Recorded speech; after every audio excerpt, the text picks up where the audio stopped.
Gunfire shatters the stillness of New Year's Day evening in Dublin's Finglas.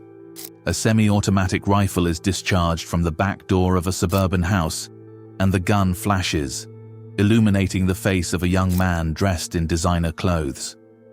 The crowd cheers as the gun is passed to his younger brother, who fires 3 more shots into the air. This is not a movie. It is New Year's Day, 2022.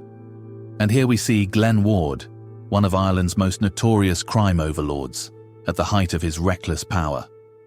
The clip of this brazen act would eventually seal his destiny, leading to the downfall of an empire built on violence, designer brands and drug money.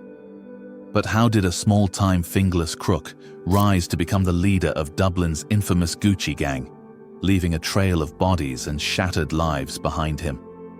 Glenn Ward's tale begins on the hard streets of North Dublin in the early 2010s. Ward was in his early 20s, but he was already making a reputation for himself in the underworld, working in the shadows of more established players. The underworld of Dublin in those days was going through a massive power shift. In 2006, Kingpin gang boss Martin Marlowe Hyland was assassinated on the orders of Eamon the Don Dunn, triggering a bloody reshuffle among the criminal ranks. Dunn's reign would not last, however. By 2010, he was also killed in what police believe was a hit set up by the notorious Kinahan cartel. These power vacuums opened up opportunities for ambitious young gangsters who wanted to succeed, but Ward's real chance came after the notorious Regency Hotel attack in 2016. This brazen attack, one of the violent Kinahan Hutch War's bloody highlights, is said to have shaken Ireland's underworld. As Kinahan's gangsters fled Dublin fearing police heat or rival retribution, opportunities in Ireland's profitable drugs trade were up for grabs. Ward, with intense ambition and clever connections, was perfectly positioned to seize the moment. From his fingerless base, Ward began assembling a crew of flashy young criminals who adored luxury cars, designer clothes, and high-end watches. The glitzy flaunting of wealth earned Ward his lifelong nickname, Mr. Flashy, and his crew the label the Gucci Gang, something that was soon to strike fear into the hearts of communities across North Dublin. By 2017, Ward's ascent was rapid but perilous. In July of that year, the Garda warned him that his life was under threat, a Garda warning or police alert that he was becoming increasingly prominent in Dublin's underworld. Rather than backing down, Ward pushed on, shoring up his control over Ratoth Drive in Finglas with bulletproof glass, steel doors, and snarling pit bulls to deter rival gangs and police raids. The house became notorious and was raided by the police 16 times between March 2016 and July 2020. Despite this attention from the police, it remained the center of Ward's expanding drug trade, which extended from Finglas to Coolock, Ballymun, and Darndale. The Gucci Gang was not only selling drugs, they were building a brand, flaunting their money on social media and in Dublin clubs, and attracting young people who wanted to live that kind of life. Ward's network expanded through strategic alliances with established criminals. He formed close ties with Carl Hyland, nephew of the murdered gang boss Martin Hyland. Other key associates included Eric Keogh, a Cabra criminal with nearly 200 convictions by his mid-20s, and Ian O'Hare, previously jailed for smuggling drugs from Dubai to Australia, and cousin to Kinahan cartel figure Ross Browning.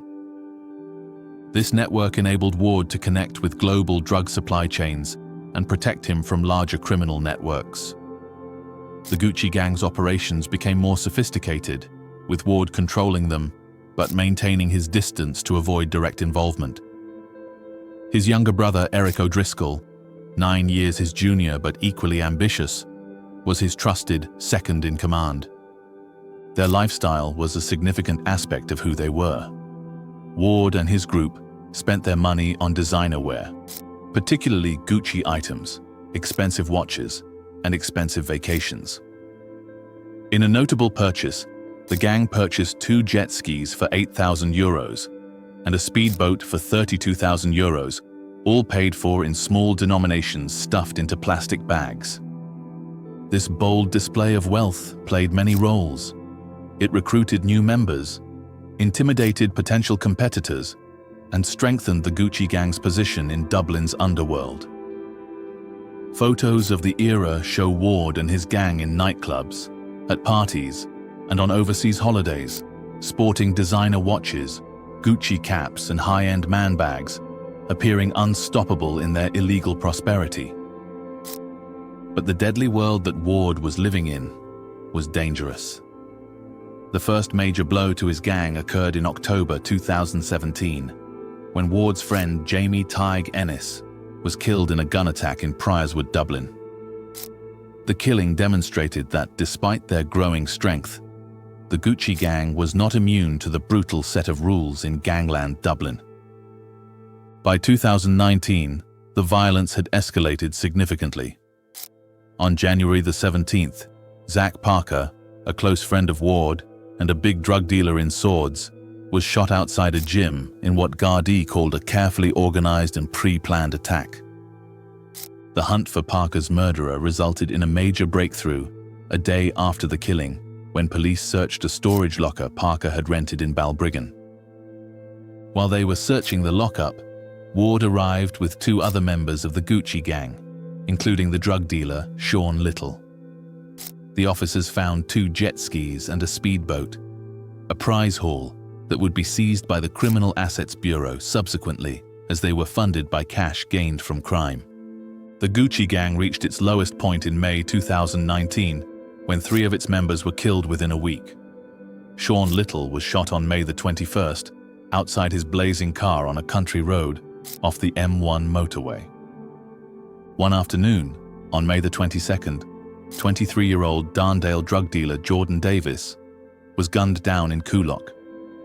Little had threatened Davis a few months earlier over an unpaid drug debt of €70,000. Little had phoned Davis's mother and warned, "You know your son is going to be getting buried with your daughter." Violence continued to escalate on the 28th of May, when 41-year-old Iranian gangster Hamid Sanambar, who was associated with Ward, was killed after people accused him of being involved in Little's murder. 3 murders in the space of 7 days rocked Dublin's underworld and put tremendous pressure on Ward's gang. Ward was facing difficulties in July 2019 when police searched a Ratoth roadhouse. They discovered €5,000 worth of cocaine and cannabis, money, scales, packaging, mobile phones, electrical equipment, and firearms. Flash grenades were used during the raid, highlighting the serious approach authorities were taking. Ward was arrested, but he was subsequently released without charge. This pattern of being arrested but not charged allowed him to remain in his position despite increased police scrutiny. When the Sunday World newspaper published a story naming Ward and revealing his criminal associates, he responded by threatening legal action. He sent a lawyer's letter denying association with several criminals and demanding money. The newspaper did not give in, and no legal action took place. But the event proved that Ward was getting increasingly worried about what others perceived of him.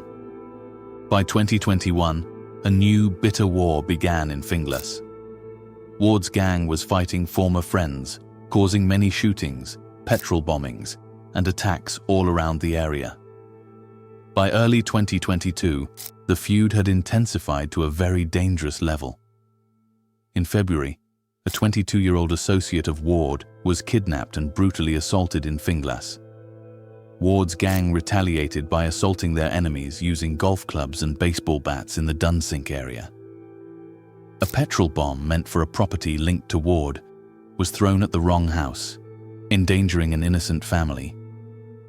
The violence reached its peak on April 3, 2022, when James Whelan was shot dead on Deanstown Avenue in Finglas around 4:30 a.m.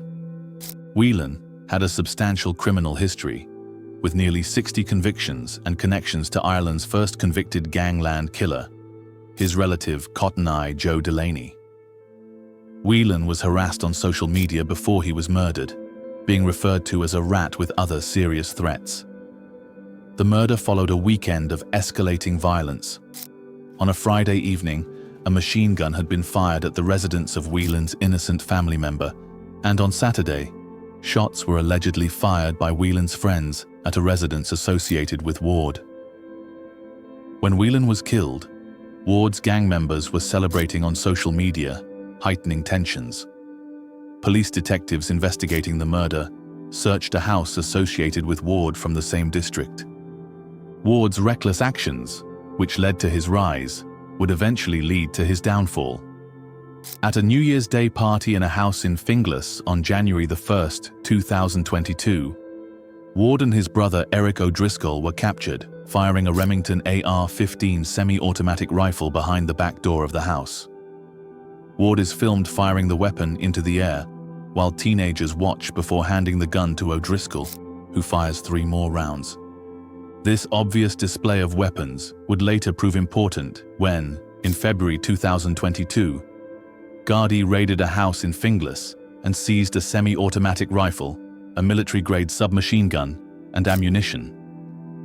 The final turning point came in June 2022, when Gardaí were alerted by reports of shots being fired at a taxi on the Tolka Valley Road. Upon searching the taxi, they found an incriminating phone belonging to O'Driscoll with video recordings of the New Year's Day shooting. The brothers' reckless behavior persisted. On August 9th, 2022, Ward and O'Driscoll were involved in an altercation outside a shopping centre in Finglas West, for which they later pleaded guilty to violent disorder during a dispute. In November 2022, O'Driscoll initiated a high-speed motorcycle chase with the police, threatening to crash into children being picked up from school before armed Garda stopped him. The justice system did not act against the Gucci gang until 2025.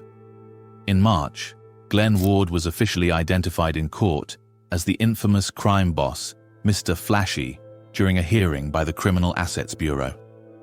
That same month, he pleaded guilty to possessing the AR-15 rifle with the intent of using it for criminal purposes.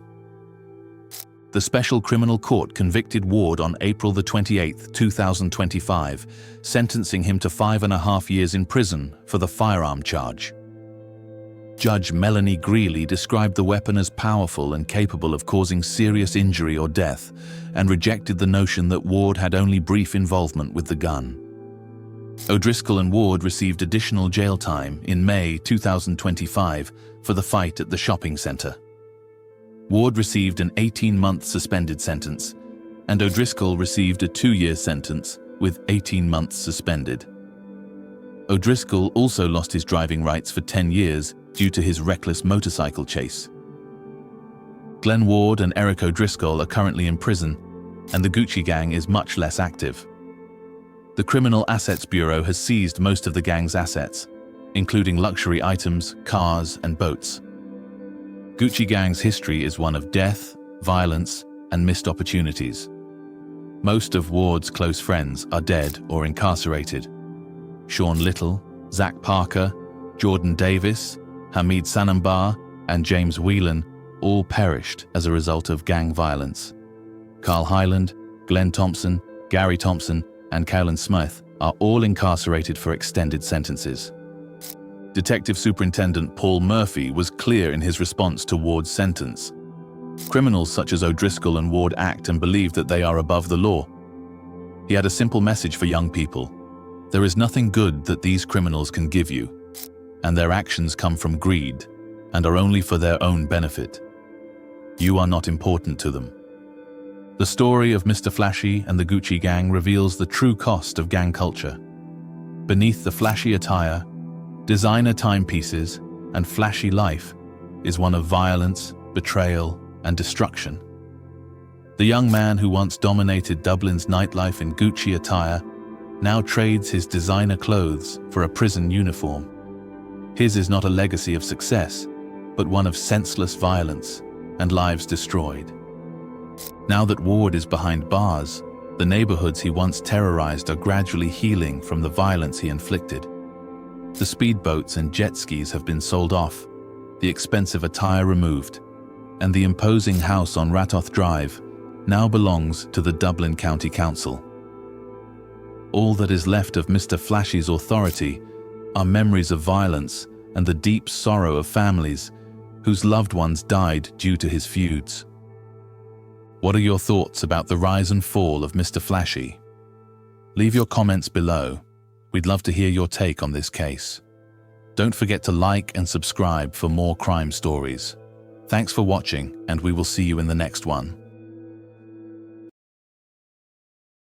Just one reckless mistake brought down a massive £42 million drug operation, and it all happened in the blink of an eye.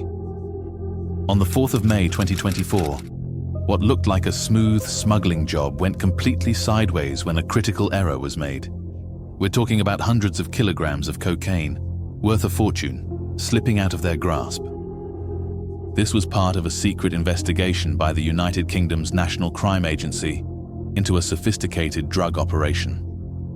Officers were tracking a rib that had been loaded with cocaine, transferred from a larger ship out at sea. And the men involved weren't the stereotypical criminals. They came from small towns and fishing communities in Argyll and Bute, and none had serious criminal records. There were 4 of them: Mark Moran, Daniel Livingstone, Anthony McAllister, and Didier Javier Tordesillas Reyes. Each had a role in the smuggling operation. Mark Moran was around 23 years old, living in Glenfine Terrace in Ardrishaig, a small village on Scotland's west coast near the Crinan Canal. Ardrishaig is rooted in fishing and maritime work. Moran knew his way around boats and had local contacts. He wasn't on anyone's radar as a drug dealer, but sources say he coordinated the UK's side of the operation, handling logistics and communication. Then there's Daniel Livingstone, a 25-year-old from Calton Avenue in Campbelltown. Campbelltown is famous for its whiskey distilleries and its busy harbour. Livingstone had maritime know-how and had never drawn police attention. According to court reports, he stayed ashore as a lookout, watching for law enforcement. Now, Anthony McAllister. He's about 33 and from Tainuilt, a village on the shore of Loch Etive, known for ferry services and fish farming. McAllister was a seasoned sailor who agreed to captain a boat which, he said, he believed was carrying tobacco. The jury accepted that account at trial. Unlike his co-defendants, McAllister walked free. Then there's Didier Javier Tordesillas Reyes, in his 40s. He is from Colombia and has no permanent address in the UK. The National Crime Agency identified him as the key link between the cocaine source in South America and its intended destination in the United Kingdom. Investigators believe he traveled from South America to oversee the transfer, suggesting this operation was part of a larger cartel-controlled network. The National Crime Agency's interest in small fishing communities along Scotland's west coast has been growing. Criminal groups are increasingly relying on the maritime skills of people from places like Ardrishaig, Campbelltown and Tainuill. These communities bring specialist seamanship and local knowledge. In late 2022, for example, the French Navy intercepted a yacht carrying around 40 bales of cocaine worth about £140 million.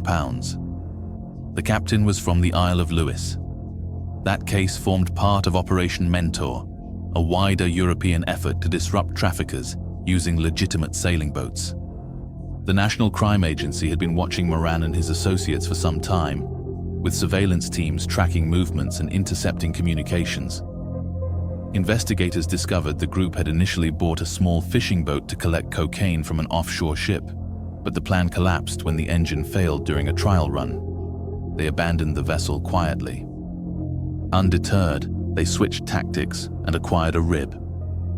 These craft combine a hard hull with inflatable tubes, making them fast and stable in rough seas. Rescue teams often use them, and smugglers favor them because they can be launched and recovered quickly. The National Crime Agency noted that Moran's group had secured one and arranged vehicles to move it. The operation began on the 3rd of May 2024. Moran and Reyes launched the rib from a public slipway at Hessel, close to the Humber Bridge. Before they set off, Daniel Livingstone bought red diesel in 2 large fuel cans to fuel the boat. Livingstone stayed behind, acting as lookout and preparing the van for the return. Meanwhile, Moran and Reyes headed into the North Sea, and officers suspected they were on their way to meet a larger vessel holding the cocaine. While all this unfolded, National Crime Agency surveillance teams observed from a distance, choosing not to intervene during the launch or transfer. They wanted to map roles and responsibilities. In the early hours of the 4th of May, the Rib returned to shore near the Easington Caravan Park, around 18 miles from the Hessel Slipway. Moran and Reyes unloaded several black bags from the boat into a grey van. The boat was left on the beach, partly buried in gravel, with life jackets and wet clothing tossed aside. Livingstone helped with the bags and drove the van away. They likely believed the riskiest part was over. Inside the black bags was 524 kilograms of cocaine. To give scale, a kilogram of high-purity cocaine costs tens of thousands of pounds at bulk prices. Tests later showed a purity between 86 and 89%. The packages were wrapped in plastic and vacuum sealed in the familiar cartel style. The haul was valued at around 40 to 42 million pounds. That level of purity suggested the cocaine had not been cut and was destined for distribution across the United Kingdom. The bricks bore distinctive markings used by South American producers, effectively a narcotics barcode for tracking during distribution. After loading the van, the group drove to Lely and parked outside the Stag's Head Inn, a small rural pub. They checked into rooms, assuming that staying nearby would keep them under the radar. But National Crime Agency officers were still watching. Through the night, surveillance teams kept the van and suspects under observation, waiting for the ideal moment to strike and secure evidence for convictions. At about 8:30 the next morning, the raid began. Officers from the National Crime Agency, Humberside Police, Border Force, and the Yorkshire and Humber Regional Organised Crime Unit moved in swiftly. The van was surrounded, doors opened, and Moran, Livingstone, and Reyes were arrested without resistance. McAllister, who was not at the inn, was arrested separately later that morning. Inside the van, officers found the 524 kilograms of cocaine in black bags. Some packs were still damp from the sea. Investigators later recovered the abandoned Rib from a beach near Easington, along with fuel containers, clothing, and life jackets. The surveillance and the controlled arrests were meticulous. Everything was documented, and the suspects were caught red-handed. Fast forward to the trial at Hull Crown Court in the autumn of 2024. Prosecutors presented compelling evidence showing that Moran and Reyes had taken the Rib from the Hessel Slipway and landed the drugs on that beach. Text messages recovered from phones revealed route planning, timings, and coded exchanges, including moving the boat from Norwich to Grimsby and then to Hessel. Daniel Livingstone admitted his role and pleaded guilty on the 5th of June 2024. Mark Moran denied conspiring to import a Class A drug, claiming he did not know what was in the bags. After an 8-day trial in October 2024, the jury convicted him. Didier Tordesillas Reyes pleaded guilty on the 22nd of July 2024, admitting he brought the cocaine ashore. The judge was clear. Transporting more than half a ton of high-purity cocaine is a grave offense. Mark Moran received 15 years imprisonment. Daniel Livingstone, who pleaded guilty early, was sentenced to 7 years and 9 months. Didier Tordesillas Reyes was jailed for 13.5 years, and Anthony McAllister, who faced trial over the incident, was cleared. Although this particular smuggling run was stopped, officials warn the networks behind it remain active. Another small boat could attempt the same route. The National Crime Agency says it will continue to disrupt these groups. Cocaine trafficking harms communities. Large shipments feed markets that drive addiction and violence, and the profits often fund further criminal activity. Seizing more than half a ton of cocaine disrupts a significant chunk of the supply chain and prevents hundreds of millions of pounds worth of drugs reaching the streets. But persistent demand means traffickers will keep seeking new routes and methods, so law enforcement must stay alert. Thanks for watching this story into the Lely smuggling operation, and we'll see you in the next one. On March 25, 2017, a massive explosion was reported in a home on Beresford Road, Dingle.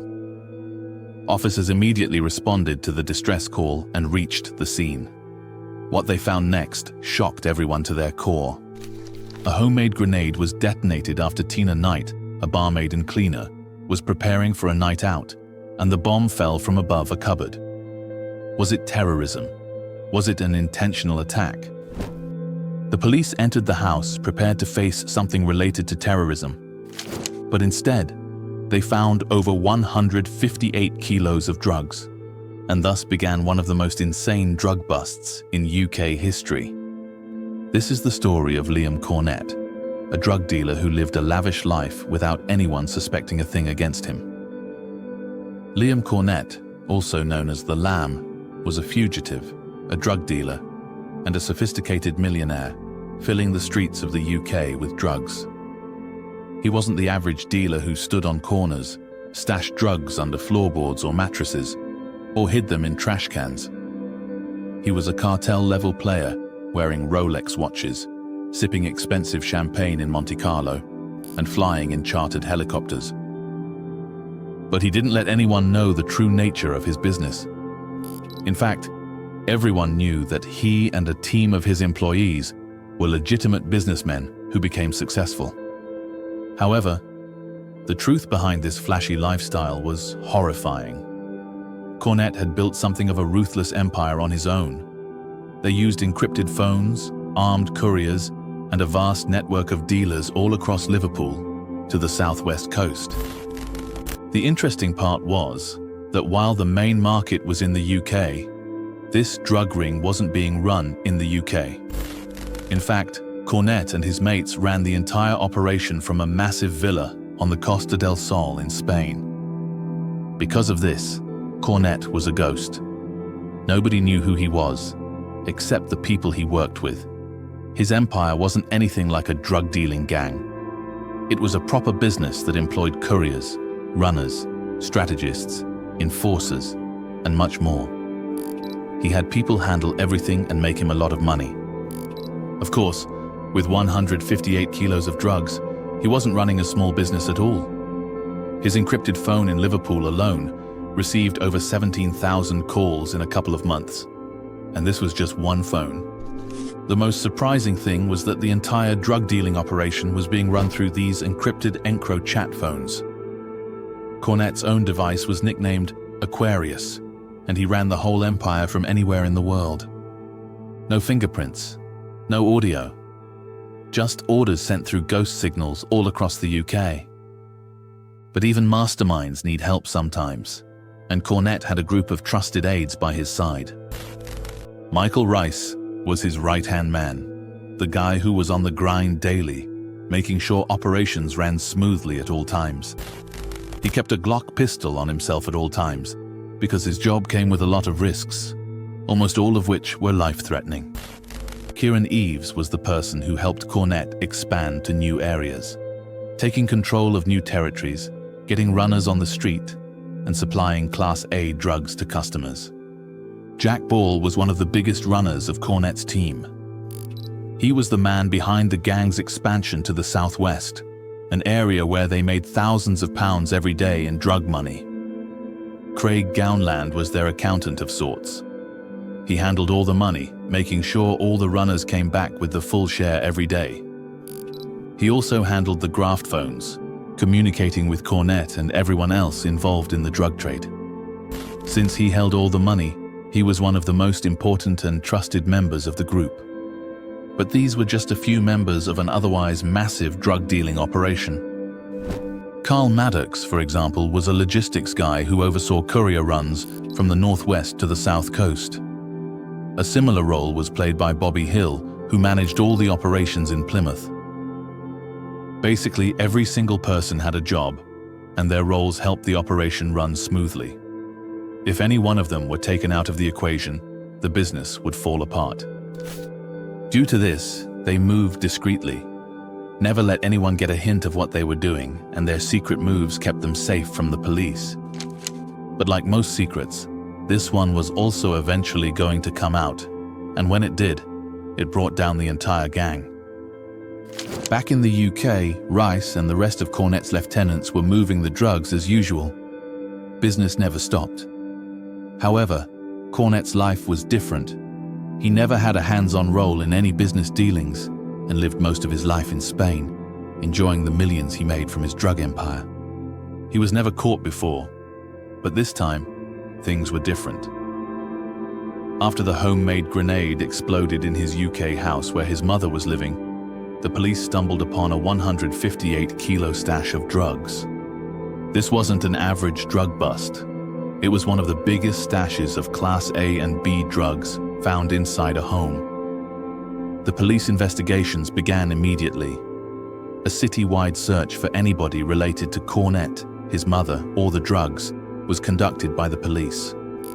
However, finding drug dealers who were this sophisticated wasn't an easy task. In the initial stages, the police made inquiries all across Europe. Shortly afterward, some information came that led to the Spanish police raiding a cannabis farm in Alicante, Malaga, and Barcelona. However, the connection to the drugs found in Dingle had not been established yet.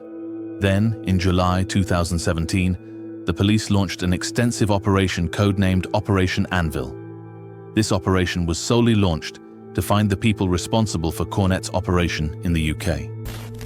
By this point, Cornett and Rice were already managing a massive supply of drugs in Liverpool and Hull. But they had no idea that detectives were now watching their every move, every drug run, and every courier. The same month, Cornett and Rice traveled together to the Netherlands for a music event. The detectives knew this, and they kept tabs on them. Shortly afterward, they received information that Cornett was put in prison in the Netherlands for 9 days because he was considered an undesirable character. This was because in 2014, Cornett was prosecuted for offenses, including the attempted homicide of a police officer. During this time in the Netherlands, Cornett called Rice and asked him to keep the operations on a standstill until he was released. This recorded conversation helped the police gather that Cornett was the mastermind behind the operation. All other members were his accomplices. These accomplices were consistently transferring huge sums of money to Cornett, and this made the police even more suspicious. The primary reason behind this was that Cornett had no real source of income. Yet he was staying in Spain, enjoying life in a luxurious villa in one of the most lavish areas of the country. In a video, he was even seen throwing cash around and showcased riding in a luxurious Bentley with friends. His activities, spending habits, lavish lifestyle, and everything about him screamed that he was doing something illegal. Yet, he continued to live his dream life without any worry. After all, he had no idea that the police were onto him, and his drug empire was about to come to an end. Operation Anvil was in full effect, and the police were actively tracing every step Cornett took. But since he was overseas, nobody could do anything about him. Meanwhile, the police had captured Rice in December 2017 when they stopped an Audi RS3 traveling down Smithdown Road. When he was searched, the police officers found his unlicensed Glock, and this led to a sentence of 6 years. One of the key members of Cornett's empire was arrested. However, the kingpin was still roaming free. Catching him was a priority. The golden moment had at last arrived. Cornett had made the biggest mistake of his life in October 2018, over a year after the explosion in his mother's house. Believing that he was untouchable, he flew back to the UK and arrived at Manchester Airport. He wore flashy clothes, but the highlight of the show was his wrist. He had a £55,000 Rolex on his wrist, showcasing that he wasn't just making money, he was making some serious cash. Unfortunately, this show-off didn't last very long, and as soon as he landed, the authorities were right there, waiting for his arrival. Cornett was arrested at the spot, and this marked the beginning of the end for his criminal reign in the UK. After Cornett's arrest, the police initiated a new operation codenamed Operation Valkyrie in December 2018. This nationwide operation was the key to bringing down Cornett's entire network of drug suppliers that were filling the UK streets with amphetamines and cocaine. Michael Rice and Liam Cornett were already in custody. But the police knew through surveillance that their gang was much larger.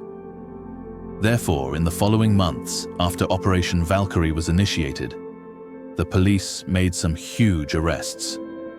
Kieran Eves, the principal organizer, was captured, who was involved in all the high-level meetings with criminals. Craig Gowland, the lead organizer, was also arrested, along with Carl Maddox, Bobby Hill, and Darryl Clough. Nicholas Corner was arrested a couple of years ago when he was detained at the John Lennon Airport with £25,000 in cash hidden in his luggage. The police thought that this money was being taken to Cornett, but at the time, they had little evidence of it. Apart from these high-level players, the lower staff included John McDonough and George Cubbin, both of whom were arrested during a sting operation by undercover cops. In total, over 25 members of Liam Cornett's gang were arrested by the police. All of these members were either street runners, couriers, facilitators, organizers, or money launderers. After Operation Valkyrie ended, Liam Cornett was sent to trial between May and August 2019. He was such a massive kingpin with such influence that entire Liverpool streets had to be closed off throughout the trial. An armed police escort took him between HMP Manchester and the Liverpool Crown Court. Finally, in 2019, Cornett was found guilty of supplying Class A and B drugs, conspiracy, and various other charges, and sentenced to 26 years in prison. Michael Rice was also found guilty of conspiracy to supply drugs and was sentenced to 12 years and 8 months. This sentence was added to his 6-year sentence, which he was already serving for carrying the Glock pistol. Kieran Eves was sentenced to 13 years and 9 months for conspiracy to supply Class A drugs, burglary, and possession with intent to supply. The remaining members of the Cornett gang were sentenced to a total of over 200 years behind bars. Today, all these drug dealers are serving their sentences after what the Liverpool police called one of the most significant drug busts in UK history. Liam Cornett built a massive empire, but it all crumbled because of two things: an accidental explosion and showing off his flashy lifestyle. The school bell has not yet sounded when a flatbed truck races down the street. 3 men leap from the truck, one carrying a shovel and the other brandishing a screener, a crude blade meant to slash through flesh. Their victim is mere yards from St. Joseph's School in Longford, where parents are accompanying their children to school, unaware that they are about to witness an attempted murder. A woman running behind the attackers raises her phone, recording every detail as they circle Patrick Stokes and strike. This isn't random violence. It's the latest outburst in a long-running feud that's been tearing apart an Irish town for over 5 years. Patrick falls to the ground with a knife lodged in his stomach, his clothes soaked in blood as fearful parents shield the eyes of their children from the bloodshed they are witnessing. The attackers quickly flee, leaving Patrick bleeding heavily on the ground as the woman continues to film, believing she is capturing justice. But this attack outside a primary school is not ordinary.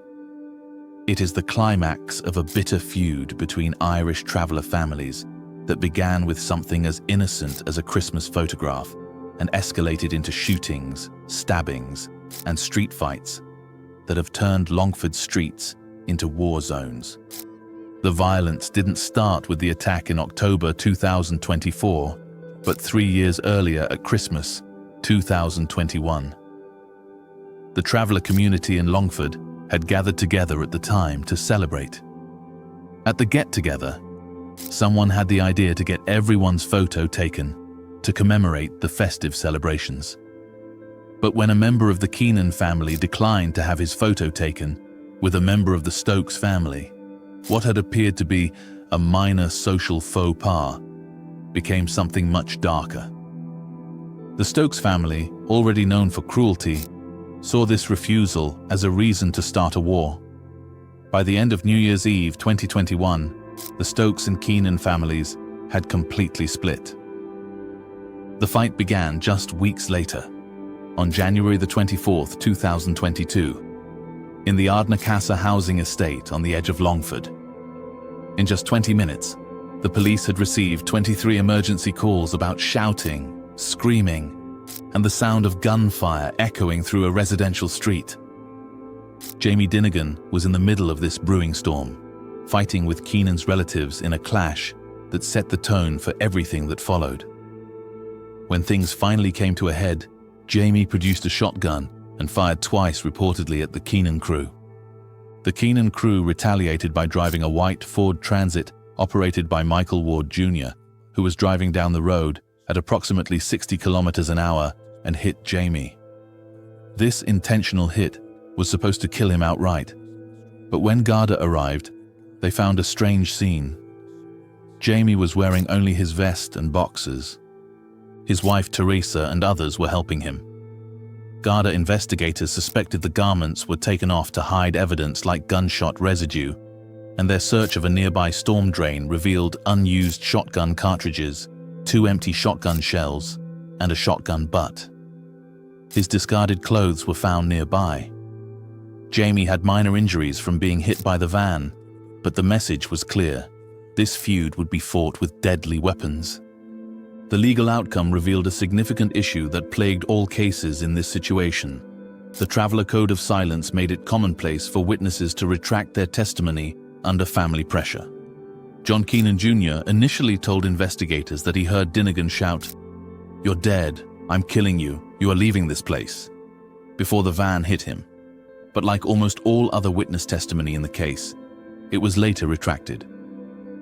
By July 2024, when the case finally came before the court, more serious charges of attempted murder had been dropped because of a lack of cooperating witnesses, leaving Jamie Dinnigan with 18 months in prison for a fray and other related offences, and Michael Ward was banned from driving for 4 years. Ward also received another 30 months in prison for a separate fight-related offence, which he will serve after his current sentence. On the 16th of March, 2022, in broad daylight at the town's central shopping centre, a large brawl between women from opposing families was recorded on mobile phones and then uploaded to Facebook. In the video, 2 women were fighting on the ground as others watched, shouting abuse and encouragement, with deep-seated feelings of years of enmity being unleashed in a public car park where families were shopping. Margaret Ward, Winnie Ward, Bernadette Keenan, and Nicole Keenan went to court over their involvement in the fight. Weeks later, another fight was recorded outside a Topaz fuel station. In this incident, a 4x4 and a car pulled over in the middle of the road, and people inside hurled abusive slurs at each other. This showed that the conflict had become so ordinary that people felt at ease blocking traffic to shout slurs in public. The violence culminated on April the 5th, 2022, Tuesday afternoon, when Patrick Stokes walked into Luigi's fast food takeaway on Main Street. Martin McDonough had just walked into order when Patrick walked in with his wife Jacinta, who immediately started recording video on her phone, expecting her husband to lash out. With 10 to 15 people in the restaurant, including children, Patrick immediately walked straight up to Martin and attacked him with a Stanley knife. Martin then ran behind the counter to take cover from the assaults. Luigi's owner, Peter Vocella, rushed to the defense of his customer and was repaid for his bravery with a deep cut to the thumb. His intervention probably saved Martin's life, as the two men fought in the small space at the back of the counter. Martin had Patrick in a headlock for a moment or two, but Patrick managed to free himself, dropped the knife, and ran for it out of the restaurant with Jacinta still recording. Martin collapsed from massive blood loss and required intensive care in a Dublin hospital. Doctors subsequently stated that the swift intervention of Peter Vakella and others had prevented a murder. Patrick Stokes was sentenced to 12 years in prison, the final 12 months suspended after pleading guilty to assault causing serious harm. The sentence was designed to keep him off Longford streets until at least 2028. The judge said Martin's explanation of having been butchered was fitting and condemned the savage assault witnessed by children at a public restaurant. But in a failure of the justice system that would have devastating consequences, Patrick Stokes was somehow back on Longford streets by late 2024, whether through appeal, early release, or temporary release arrangements that the authorities have never fully explained to the traumatized community. In 2022 and 2023, while Patrick was in prison and as the courts were slowly making their way through the cases, daily life was terrifying. Constant threats, property damage, and fear that carried over into the families themselves. Houses were burgled at night, windows were smashed, and families woke up to graffiti on their homes. Social media became a weapon of warfare as members of families posted threatening videos of their enemies and made direct threats of harm. The police recorded numerous low-level incidents that they believed were in retaliation, and families lived in fear of the next assault. Local businesses began reporting significant economic damage as customers avoided Longford's town centre rather than risk being caught in feud-related violence. Tourism fell, house prices fell, and the whole community felt hostage to a battle between families that seemed not to care about the wider harm their battle was causing. The assault that brought us back to that October 2024 morning at the gates of St. Joseph's School was the culmination of all the hatred and violence that had built up over time. The attackers had apparently been watching Patrick, studying his routines, and waiting for the right moment to strike. By choosing the school drop-off hour, they ensured parents and children would witness their revenge, sending a message that there was no place in Longford safe from them. Blocking escape routes with the flatbed truck, having weapons in abundance, and Winnie Keenan's decision to record the entire attack reflected planning and forward thinking that converted the potential for a spontaneous fight into a pre-planned act of terrorism. Patrick's survival was largely due to luck and the nearby doctors where he collapsed before being airlifted to Dublin for emergency surgery. The prompt response of the Gardaí resulted in organized raids that recovered weapons used in the assault and led to the arrest of David Joyce, Martin Keenan, John Keenan, and Winnie Keenan, all charged with violent disorder and possession of weapons.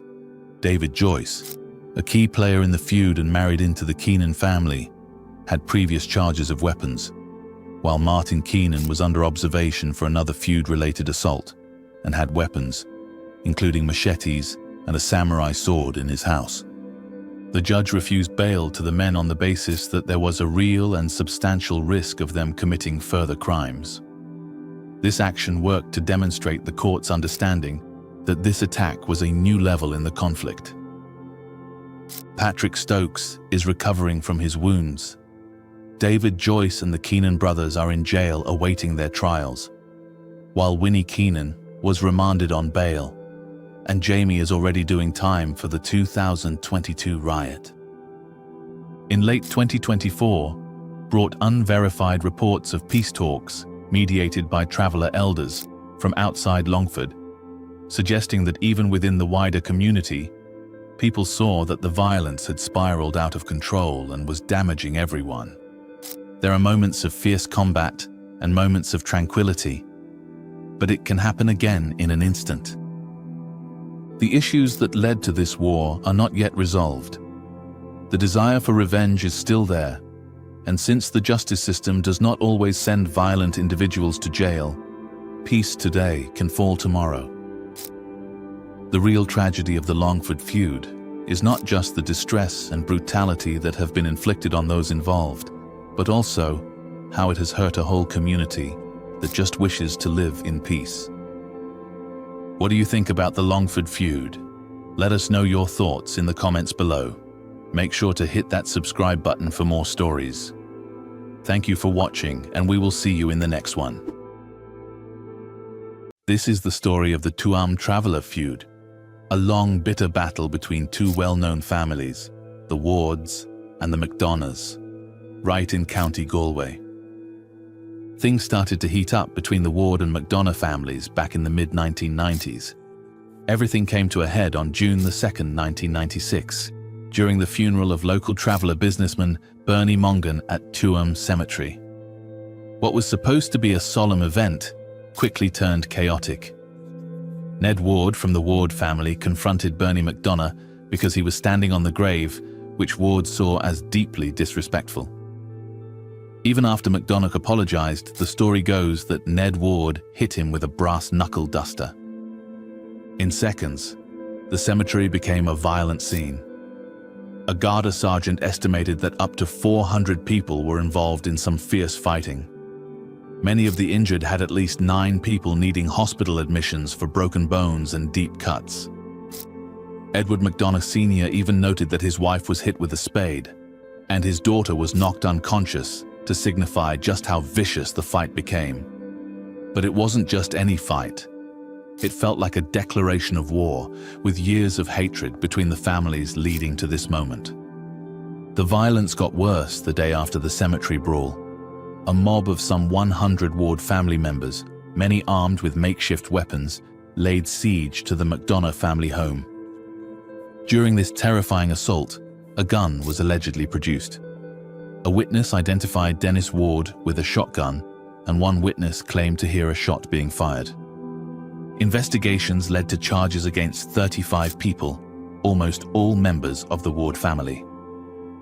The subsequent trial in February 1997 in the Tuam District Court became one of the longest and most complicated in Irish history. Evidence was presented over 16 days, covering weapons, injuries, and damage. The result was that 22 members of the Ward family were convicted on various charges stemming from the cemetery riot and the attack on the MacDonagh home. The anger from 1996 resurfaced and threatened the peace of Tuam. Fighting flared again when a bare-knuckle brawl ensued between the rivals in the centre of Tuam's town square. There were now fears of a huge street battle with hundreds of Wards and MacDonaghs in the streets. An enormously successful attempt by Gardaí had averted a devastating massacre. The Gardaí took control of Tuam, separating the rival groups and finally brokering a tense 90-minute sit-down between the leaders. From it would come the Good Wednesday Agreement, which was further solidified when representatives entered a truly historic village peace treaty together in September 1998. For about 2 decades now, the path of that treaty has been protected. Most of the time, both families would honor the feud pause agreement by restraining themselves from direct violent eruptions and agreeing to live at peace beyond the reach of anger. In 2010 saw another generation raised within the Ward and MacDonagh family. These were the young men and the nephews, inheritors not just of the family name, but also of well-cultivated, deep-rooted issues and historical stories painfully developed over the last 2 decades of uneasy peace. Since then, the world has transformed like never before, and with it, the methods of conflict. The internet and social media offered these young ones novel and insidious ways to anger each other without recourse to direct physical confrontation, and the digital space was becoming a volatile battlefield. It became more common for disputes among Irish travellers to be fought publicly via platforms such as Facebook and YouTube. Challengers would record and post video call-out challenges in often vulgar and provocative language designed to bait and humiliate their opponents. These videos, recorded on mobile phones and widely broadcast on other social media channels, brought an almost showy or theatrical element to the infighting. The fragile peace so painstakingly constructed and maintained since the Good Wednesday Agreement was permanently broken in 2021. Appropriately for an age of screens and online images, its demise did not start with an actual confrontation, but with a digital one. In the spring of 2021, a storm of heated language erupted between key members of the Ward and McDonough families on social platforms. This online clash of words grew and pulled in more people to join and watch. Two men, in particular, took center stage in the digital arena, becoming the main players in this renewed dispute. Tom "Smurf" McDonough, representing the McDonough side, and Denny's Anthony Ward, speaking for the Ward side. Anthony's nickname, Denny's, was a clear way of tying him straight to his father, Denny Ward, and showing his place within the big Ward family tree. By April 2021, their online argument had turned into a public show, catching the eye of the broader traveler community.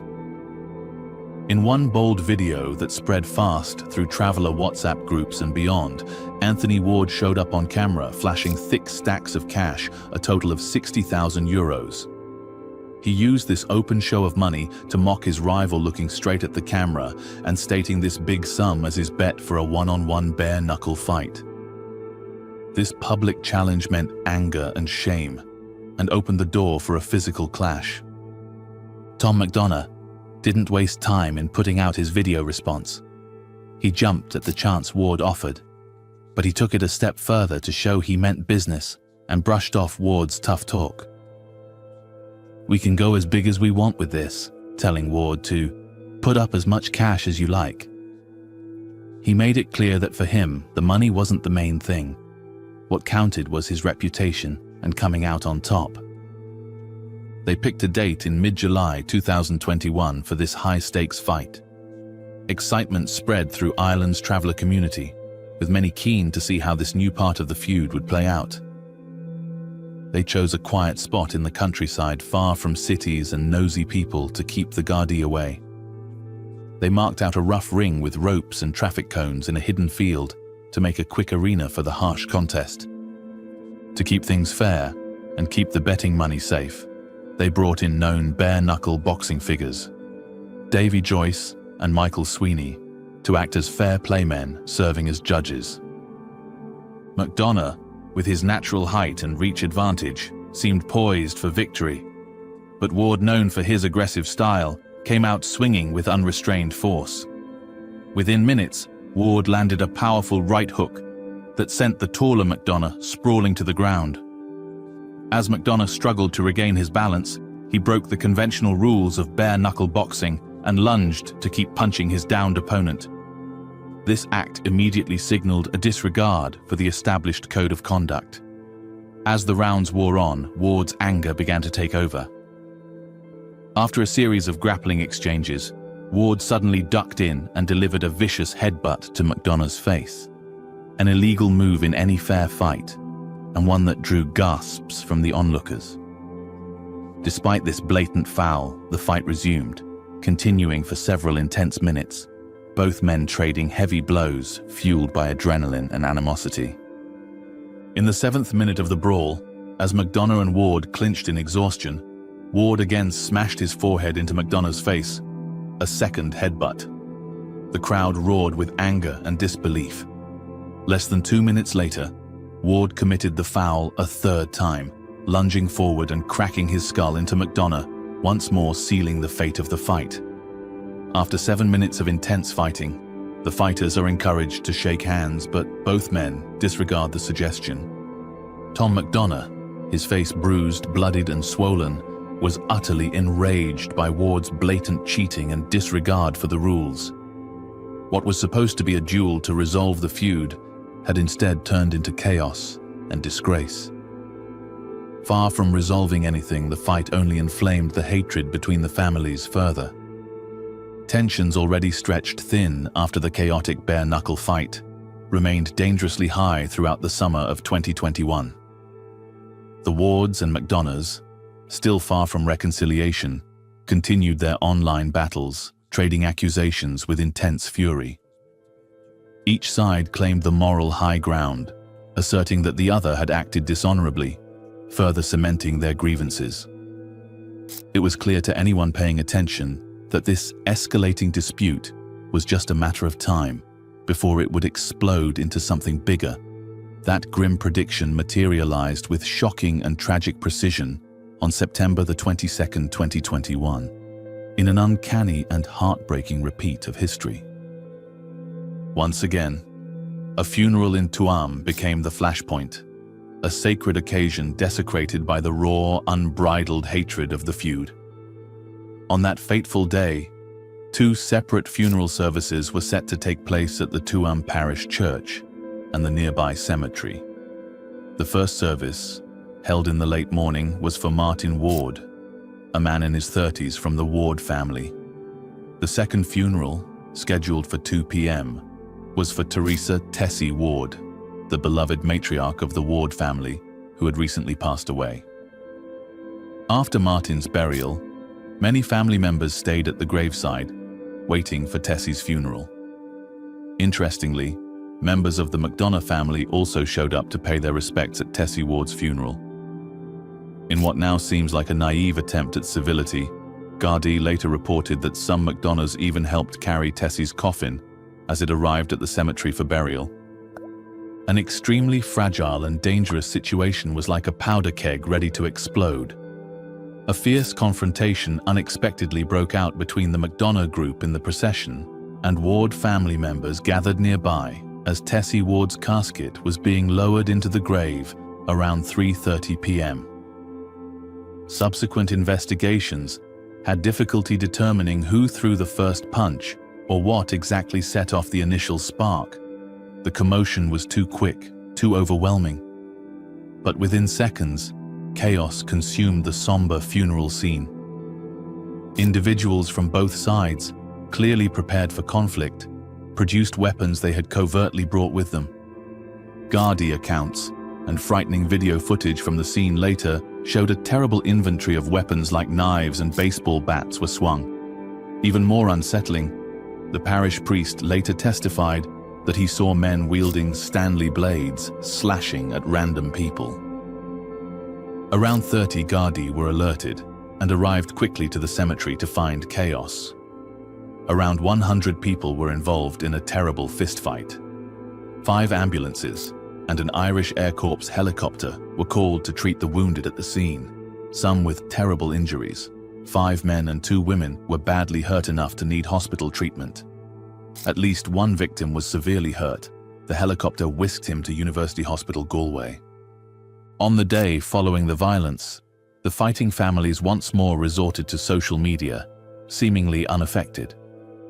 Their posts this time were open, defiant threats following the uprising rather than just boasts. Each side posted public video statements, vowing to continue the feud with renewed ferocity. Although each side often asserted the other had fled first, these unflawed, unedited videos quickly spread across social media channels and even appeared in mainstream news coverage, providing the general public a rare disturbing glimpse into the deep-seated conflict that continued to torment the neighborhood. Acknowledging the seriousness and public nature of the circumstances, law enforcement swore to bring those responsible. Treating the event as a serious criminal matter, a thorough inquiry began. All available video evidence was examined, and dozens of eyewitness testimonies were gathered to build a strong case against the attackers. Many men were charged for their participation over the next year. Notably, John Smurf McDonagh Sr., the 52-year-old father of the McDonagh family, was seen on video aggressively engaged in the battle. A man who had been there at the 1996 fight, he was now physically fighting on the same sacred ground a quarter century later. After a 2024 trial, a jury convicted John McDonagh of violent behavior for his major participation in the 2021 incident. For his part in what the judge flatly described as nothing but disgusting, John McDonagh Sr. received 2 years in prison in June 2024. Right after the devastating 2021 fight, a noticeable wave of dread and fatigue spread throughout the community. Realizing the great depths to which the dispute had sunk, fresh attempts were made, usually behind the scenes, to calm the anger. Some elders on both sides, who were greatly disturbed by the most recent bloodshed, tried to arrange for a new, long-lasting peace. Stepping forward as a vital negotiator was Edward MacDonagh, brother of John Sr. and a well-regarded boxing coach, who had deliberately kept himself away from the aggression. He later testified that between late 2021 and 2022, many peace summits had been held. These high-stakes talks included not just family representatives, but also a local Garda inspector, and even a former mayor of Tuam. Initially seeming hopeful, these discussions followed the spirit of the prior Good Wednesday Agreement deliberations. Edward MacDonagh said that for a long time, there were no major occurrences, suggesting a period of relative tranquility, and therefore a ray of hope that the cycle of violence could finally be broken. However, the deeply entrenched cycle of revenge, fueled by generations of grievance and a culture of retribution, proved incredibly difficult to break. Though the Tuam burial fight represented a horrific peak in open violence, it was far from over. Over the next months and years, Galway's traveller community was still afflicted by smaller hidden flare-ups. The remnants of the conflict never totally went out. They just died down, ready to burst with new ferocity at the right conditions. Worrying signs started to appear late in 2023, pointing to a dangerous escalation that could undo all attempts at peace once more. One particularly alarming development was the feud's geographical expansion. Originally limited to Tuam, the conflict started to spread into neighboring communities. A 20-year-old man was arrested in one terrifying case in 2023 for a violent feud-related incident that sent shockwaves throughout the community. In a horrific bid to eliminate rival family members, he purposefully drove a car towards two people. Later, he admitted guilt to endangering lives. This event was a sign of things to come. Following this act of vehicle assault, a horrific sequence of homemade bomb attacks started in November 2024 and aimed at numerous residences directly related to the fighting families. Unidentified attackers, working under the cover of darkness, targeted these homes. One night, a house on the Headford Road area of Galway City, known to be home to some Ward family members, was firebombed with a homemade petrol bomb. The house in Tuam, long known as MacDonagh territory, suffered a similar fate the very next day when suspects threw a petrol bomb and fled in a car. Gardaí promptly verified that these events were directly related to the ongoing dispute, highlighting the organized nature of the attacks, and sent public emergency pleas for information, hoping to stop the tide of violence. Once more, the ongoing and horrific threat was highlighted in January 2025 when an unknown man tried to petrol bomb a home on Gilmartin Road in Tuam. Fortunately, the device didn't completely ignite in this case. The perpetrator sped off, but the incident reminded everyone of the ongoing lurking threat. Tuam residents now live with a terrible and painful fear, and the worry that their home might be the next, or even worse, that they might be caught in the crossfire of the quarrel's next unpredictable and unavoidable explosion. Despite all attempts at reconciliation, legal action, and local outreach, the fight still flickers. What do you think about the ongoing Tuam feud? Share your thoughts in the comments below, and don't forget to subscribe. Thank you for watching, and we will see you in the next one. It's broad daylight at McGinley's petrol station in Derry, Northern Ireland, at 12:40 p.m. on August the 17th, 2021. CCTV shows a small hatchback crashed into by a grey BMW, which caused the car to spin violently across the fuel station area. As a horrified mother pulled her small daughter from the wreckage, narrowly escaping more catastrophe, the scene was chaotic. But what looked like a traffic accident soon spiraled into something far more sinister. This was part of a bitter family feud, that had been simmering for decades, and not a traffic collision as we first thought. 6 men, some masked, showed up at the pump area with far from amicable aims. Armed with crossbows, pitchforks, and handmade weaponry, they first charged at each other in a scene of total chaos. In the fuel station area, the chaos never stopped. It extended into a nearby shop where Garda later showed up and arrested several suspects. What appeared like a casual street fight was anything but. It was a brutal eruption of an ongoing feud between 2 branches of the renowned Stokes traveller family, and the violence was far from over. The confrontation was personal. Members of the Derry Stokes group and their Longford rivals, 2 families deeply engaged in a fierce and growing battle, were involved in the incident. A woman with a broken ribcage was left after the terrible violence, and a man lay on the ground, his skull broken from repeated blows. This was a family argument that had reached its boiling point, and its effects were far-reaching. Gardaí swiftly apprehended 6 men involved in the violence. Among them was Kevin Stokes of Derry, who was charged for his participation. He was charged with fighting, possessing a crossbow, and inflicting serious physical injury with intent.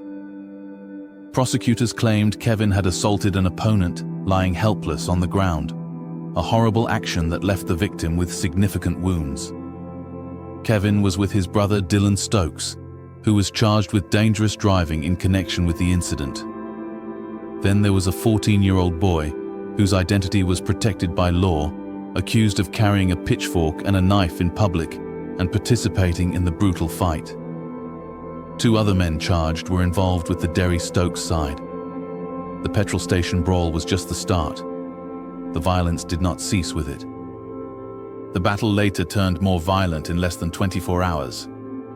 At a traveller camp on the outskirts of Derry, a fire started. 2 caravans burning were discovered by firefighters and Gardaí when they got to the scene. Clearly set on fire deliberately, the fire was no coincidence. The ruined caravans belonged to the Longford Stokes group, the same family who had fled their homes as they looked for safety from the previous day from Derry. The fire was connected to the fight, a revenge gesture intended to send a message. The conflict was far from over, and neither side could find a simple exit. Fortunately, firefighters were able to stop the fire from spreading to other surrounding mobile homes. Thankfully, no one was inside the caravans when the fire broke out. The message had, however, been sent. The violence would go on. For their bail hearing, the 5 people involved in the petrol station fight showed up in Derry Magistrates' Court the next day. Despite the brutality of the aggression, the court decided to release all 5 defendants on bail. Under severe circumstances, each was released, including a command not to have contact with the victims or any members of the competing family. The prosecution fiercely opposed bail, noting the continuous tensions and extremely real risk of more violence. According to a Garda detective's testimony, there was a high likelihood of retaliation should the 2 groups run across paths once again. The prosecution said that setting the defendants free could jeopardize public safety because innocent bystanders had already been drawn into the violence. It came out at the same hearing that at least 2 of the Longford Stokes men were wanted by authorities in the Republic of Ireland for major crimes. This only complicated the case, as legal actions were slowed down by the families living across several areas. The wheels of justice were turning sluggishly, and the conflict was far from being settled. The Stokes families were stuck in a battle not going away anytime soon, as the legal process dragged out. The media barely covered any immediate confrontation between the 2 groups for much of 2022 and 2023. While the Derry Stokes stayed in their home region, the Longford Stokes group had retreated southward. Though the families kept a low profile, tensions were building under the surface. Gardaí intelligence showed that the disputes had not been settled. Both sides were just waiting for the perfect time to strike once more. Although the public excitement had subsided, the animosity among the families had not vanished. Social media kept the argument alive. Messages and videos spread in which associates of both sides insulted and even issued fight challenges in person. Although these talks were primarily verbal, they kept feeding the conflict between the two families. The online sparring reminded frequently that the conflict was far from past. The growing anger had not been reduced. Rather, it was just poised for another outburst. And that chance came around by the close of 2024. Just 2 days before Christmas, news spread that 2 members of the Derry and Longford Stokes groups had set up a no-holds-barred fight. The location is Burt Cemetery, about midway between their 2 areas. This was a public challenge meant to permanently resolve old scores, not only an underground battle. Acting on intelligence, Gardaí arrived at the cemetery to find the 2 sides already locked in a savage battle among the tombstones. Among those engaged was Thomas Mongan, a member of the Derry Stokes faction, who was observed fighting another guy thought to be from the Longford Stokes side. The Gardaí quickly moved to stop the battle and physically restrained Mongan and other people using pepper spray.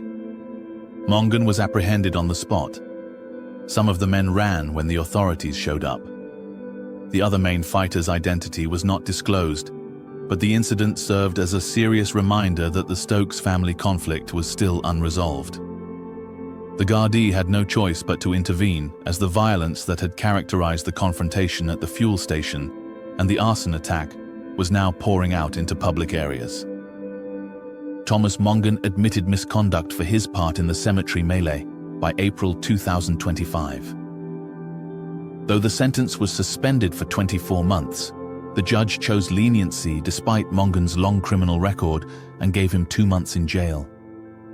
This relatively light punishment led to questions about whether the legal system was prepared to manage the growing violence surrounding the Stokes family dispute. The authorities were having great trouble containing the violence despite the explosive outbursts and open altercations. The Stokes feud went unaddressed as the year came to an end, and the judicial cases arising from the August 2021 fuel station battle were still pending. The trials were postponed, with no definite end in view. Particularly with the families residing in several areas, authorities worried that the cycle of retaliation could go on endlessly. Still to be answered was the question of whether the violence might ever be halted or the Stokes families were condemned to dwell in a never-ending circle of revenge. From a fuel station altercation, the Stokes versus Stokes battle had grown into a string of vicious confrontations, arson attacks, and no-holds-barred fights. The authorities had attempted to mediate, but the underlying hatred between the families made it almost impossible to stop the cycle. It seemed that this conflict would haunt Derry for years to come, as legal procedures took a long time, and public violence remained a very real threat. What are your thoughts on the ongoing Stokes family feud? If you like this crime story, please don't forget to like, comment, and subscribe. Thank you for watching, and we will see you in the next one. The school bell has not yet sounded when a flatbed truck races down the street. 3 men leap from the truck, one carrying a shovel and the other brandishing a screener, a crude blade meant to slash through flesh. Their victim is mere yards from St. Joseph's School in Longford, where parents are accompanying their children to school, unaware that they are about to witness an attempted murder. A woman running behind the attackers raises her phone, recording every detail as they circle Patrick Stokes and strike. This isn't random violence. It's the latest outburst in a long-running feud that's been tearing apart an Irish town for over 5 years. Patrick falls to the ground with a knife lodged in his stomach, his clothes soaked in blood as fearful parents shield the eyes of their children from the bloodshed they are witnessing. The attackers quickly flee, leaving Patrick bleeding heavily on the ground as the woman continues to film, believing she is capturing justice. But this attack outside a primary school is not ordinary. It is the climax of a bitter feud between Irish traveller families that began with something as innocent as a Christmas photograph and escalated into shootings, stabbings, and street fights that have turned Longford streets into war zones. The violence didn't start with the attack in October 2024, but 3 years earlier at Christmas 2021. The traveller community in Longford had gathered together at the time to celebrate. At the get-together, someone had the idea to get everyone's photo taken to commemorate the festive celebrations. But when a member of the Keenan family declined to have his photo taken with a member of the Stokes family, what had appeared to be a minor social faux pas became something much darker. The Stokes family, already known for cruelty, saw this refusal as a reason to start a war. By the end of New Year's Eve 2021, the Stokes and Keenan families had completely split. The fight began just weeks later, on January the 24th, 2022, in the Ardnacassa housing estate on the edge of Longford. In just 20 minutes, the police had received 23 emergency calls about shouting, screaming, and the sound of gunfire echoing through a residential street. Jamie Dinnigan was in the middle of this brewing storm, fighting with Keenan's relatives in a clash that set the tone for everything that followed. When things finally came to a head, Jamie produced a shotgun and fired twice reportedly at the Keenan crew. The Keenan crew retaliated by driving a white Ford Transit operated by Michael Ward Jr., who was driving down the road at approximately 60 kilometers an hour and hit Jamie. This intentional hit was supposed to kill him outright, but when Garda arrived, they found a strange scene. Jamie was wearing only his vest and boxers. His wife Teresa and others were helping him. Garda investigators suspected the garments were taken off to hide evidence like gunshot residue, and their search of a nearby storm drain revealed unused shotgun cartridges, 2 empty shotgun shells, and a shotgun butt. His discarded clothes were found nearby. Jamie had minor injuries from being hit by the van, but the message was clear. This feud would be fought with deadly weapons. The legal outcome revealed a significant issue that plagued all cases in this situation. The Traveller Code of Silence made it commonplace for witnesses to retract their testimony under family pressure. John Keenan Jr. initially told investigators that he heard Dinnigan shout, "You're dead, I'm killing you, you are leaving this place," before the van hit him. But like almost all other witness testimony in the case, it was later retracted. By July 2024, when the case finally came before the court, more serious charges of attempted murder had been dropped because of a lack of cooperating witnesses, leaving Jamie Dinnigan with 18 months in prison for a fray and other related offences, and Michael Ward was banned from driving for 4 years. Ward also received another 30 months in prison for a separate fight-related offence, which he will serve after his current sentence. On the 16th of March 2022, in broad daylight at the town's central shopping centre, a large brawl between women from opposing families was recorded on mobile phones and then uploaded to Facebook. In the video, 2 women were fighting on the ground as others watched, shouting abuse and encouragement, with deep-seated feelings of years of enmity being unleashed in a public car park where families were shopping. Margaret Ward, Winnie Ward, Bernadette Keenan, and Nicole Keenan went to court over their involvement in the fight. Weeks later, another fight was recorded outside a Topaz fuel station. In this incident, a 4x4 and a car pulled over in the middle of the road, and people inside hurled abusive slurs at each other. This showed that the conflict had become so ordinary that people felt at ease blocking traffic to shout slurs in public. The violence culminated on April the 5th, 2022, Tuesday afternoon, when Patrick Stokes walked into Luigi's fast food takeaway on Main Street. Martin McDonough had just walked into order when Patrick walked in with his wife Jacinta, who immediately started recording video on her phone, expecting her husband to lash out. With 10 to 15 people in the restaurant, including children, Patrick immediately walked straight up to Martin and attacked him with a Stanley knife. Martin then ran behind the counter to take cover from the assaults. Luigi's owner, Peter Vocella, rushed to the defense of his customer and was repaid for his bravery with a deep cut to the thumb. His intervention probably saved Martin's life, as the two men fought in the small space at the back of the counter. Martin had Patrick in a headlock for a moment or two, but Patrick managed to free himself, dropped the knife, and ran for it out of the restaurant with Jacinta still recording. Martin collapsed from massive blood loss and required intensive care in a Dublin hospital. Doctors subsequently stated that the swift intervention of Peter Vocella and others had prevented a murder. Patrick Stokes was sentenced to 12 years in prison, the final 12 months suspended after pleading guilty to assault causing serious harm. The sentence was designed to keep him off Longford streets until at least 2028. The judge said Martin's explanation of having been butchered was fitting and condemned the savage assault witnessed by children at a public restaurant.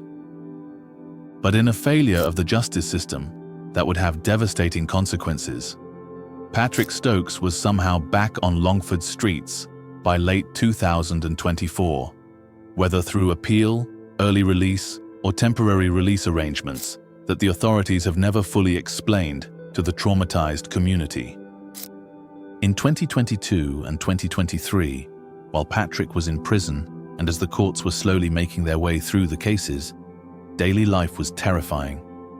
Constant threats, property damage, and fear that carried over into the families themselves. Houses were burgled at night, windows were smashed, and families woke up to graffiti on their homes. Social media became a weapon of warfare as members of families posted threatening videos of their enemies and made direct threats of harm. The police recorded numerous low-level incidents that they believed were in retaliation, and families lived in fear of the next assault. Local businesses began reporting significant economic damage as customers avoided Longford's town centre rather than risk being caught in feud-related violence. Tourism fell, house prices fell, and the whole community felt hostage to a battle between families that seemed not to care about the wider harm their battle was causing. The assault that brought us back to that October 2024 morning at the gates of St. Joseph's School was the culmination of all the hatred and violence that had built up over time. The attackers had apparently been watching Patrick, studying his routines, and waiting for the right moment to strike. By choosing the school drop-off hour, they ensured parents and children would witness their revenge, sending a message that there was no place in Longford safe from them. Blocking escape routes with the flatbed truck, having weapons in abundance, and Winnie Keenan's decision to record the entire attack reflected planning and forward thinking that converted the potential for a spontaneous fight into a pre-planned act of terrorism. Patrick's survival was largely due to luck and the nearby doctors, where he collapsed before being airlifted to Dublin for emergency surgery. The prompt response of the Gardaí resulted in organized raids that recovered weapons used in the assault and led to the arrest of David Joyce, Martin Keenan, John Keenan, and Winnie Keenan, all charged with violent disorder and possession of weapons. David Joyce, a key player in the feud and married into the Keenan family, had previous charges of weapons, while Martin Keenan was under observation for another feud-related assault and had weapons, including machetes and a samurai sword in his house. The judge refused bail to the men on the basis that there was a real and substantial risk of them committing further crimes. This action worked to demonstrate the court's understanding that this attack was a new level in the conflict. Patrick Stokes is recovering from his wounds. David Joyce and the Keenan brothers are in jail awaiting their trials, while Winnie Keenan was remanded on bail, and Jamie is already doing time for the 2022 riot. In late 2024, brought unverified reports of peace talks mediated by traveller elders from outside Longford, suggesting that even within the wider community, people saw that the violence had spiraled out of control and was damaging everyone. There are moments of fierce combat and moments of tranquility, but it can happen again in an instant. The issues that led to this war are not yet resolved. The desire for revenge is still there, and since the justice system does not always send violent individuals to jail, peace today can fall tomorrow. The real tragedy of the Longford feud is not just the distress and brutality that have been inflicted on those involved, but also how it has hurt a whole community that just wishes to live in peace. What do you think about the Longford feud? Let us know your thoughts in the comments below. Make sure to hit that subscribe button for more stories. Thank you for watching, and we will see you in the next one. Off the coast of Ireland, something didn't add up. A massive cargo ship was moving fast, zigzagging through the sea like it had something to hide. The Irish Navy was in pursuit, but the crew on board wasn't surrendering. They were tossing barrels into the ocean, setting fire to something, anything, to cover their tracks. Then came the sound of blades cutting through the wind. A helicopter closed in. Before the crew could react, armed forces dropped from above and stormed the vessel. What they found inside left even the most seasoned officers stunned. Over 2 tons of high-grade cocaine, hidden in plain sight. Street value: €157 million. This wasn't just a bust. It was the biggest drug seizure in Ireland's history. The ship was called the MV Matthew. It had traveled across the Atlantic, picking up the cocaine in Venezuela. The original plan was simple: pass the drugs onto a smaller boat just off the Irish coast and sneak it into the country quietly. But that smaller boat never made it. It crashed. That screw-up led to the entire operation falling apart. The whole thing was backed by a major drug syndicate with ties stretching from Dubai to South America to Europe. 8 men were eventually caught and sentenced to a combined 129 years in prison. At the center of it all was an organized crime network operating out of Dubai, widely believed to be the Irish Kinahan cartel. They used a Dubai-based front company called Symphony Marine to pull the strings. The group bought a 190-meter bulk cargo ship and registered it under Panama's flag in August 2023. They later renamed it MV Matthew and gave it the appearance of a normal cargo ship. But its real purpose was to haul massive cocaine shipments across the ocean. To pull it off, the cartel brought in experienced sailors from different countries. Some of them were flown to Dubai, given job offers, and promised huge paydays for what was pitched as a regular transport gig. Most of them had shipping or naval experience. But one guy stood out, a Dutch-Turkish national named Kumali Ozgun. He had 0 experience at sea, but he wasn't hired to steer the ship. His only job was to keep watch over the drugs and make sure the cartel's interests were protected during the voyage. The plan was for the MV Matthew to meet smaller boats out in international waters, unload the cargo there and avoid any ports altogether. In early September, the ship left the Caribbean claiming it was heading for Poland, which was just a cover story. In reality, it sailed close to Venezuela, where smugglers loaded about 2¼ tons of cocaine onto it on September the 5th. The crew reportedly got 15 sailors drunk, while cranes quietly transferred the drug bundles into the hold. Back in Ireland, the local side of the operation was setting up. A small fishing vessel called the FV Castlemore, which was bought for €300,000 on September 21st. This 20-meter boat was supposed to pick up the cocaine from the MV Matthew and bring it ashore. At least 4 people based in Ireland were involved in setting up the purchase. Investigators later discovered that one key figure, a mysterious man who flew in from Dubai, provided the money and gave out orders. In the encrypted group chats, they called him Rain Man. Another person in County Down helped coordinate everything on the ground. To make sure communications stayed tight, the Castlemore was fitted with a Starlink satellite system. That way, they could keep in touch securely while out at sea. 2 men were assigned to crew the fishing vessel. Vitaly Lapa, a sailor from Ukraine, and Jamie Harbron, a British national. Neither had any real ties to Ireland. The plan was for the MV Matthew to hang around off the Irish coast, pass about 2.2 tons of cocaine to the Castlemore, and then have that smaller boat speed back to land and unload somewhere quiet. But there was one major problem. Castlemore wasn't designed for that kind of work. It was a basic fishing boat, not built to handle heavy transfers in open waters, especially not in rough weather. And its engine. That would turn out to be one of the operation's biggest weak spots. As the MV Matthew got moving, a special encrypted group chat was created to link everyone, the ship's crew, the Castlemore team, and the handlers on land in both Ireland and Dubai. The messages in that chat covered everything from location updates and sea conditions to cryptic orders and mechanical issues. And as authorities would later find out, those chats revealed a clear command structure, showing exactly who was calling the shots from behind the scenes. The whole time the ship was out at sea, the crew weren't really in charge. Orders were coming in from land, from the bosses stationed in Dubai.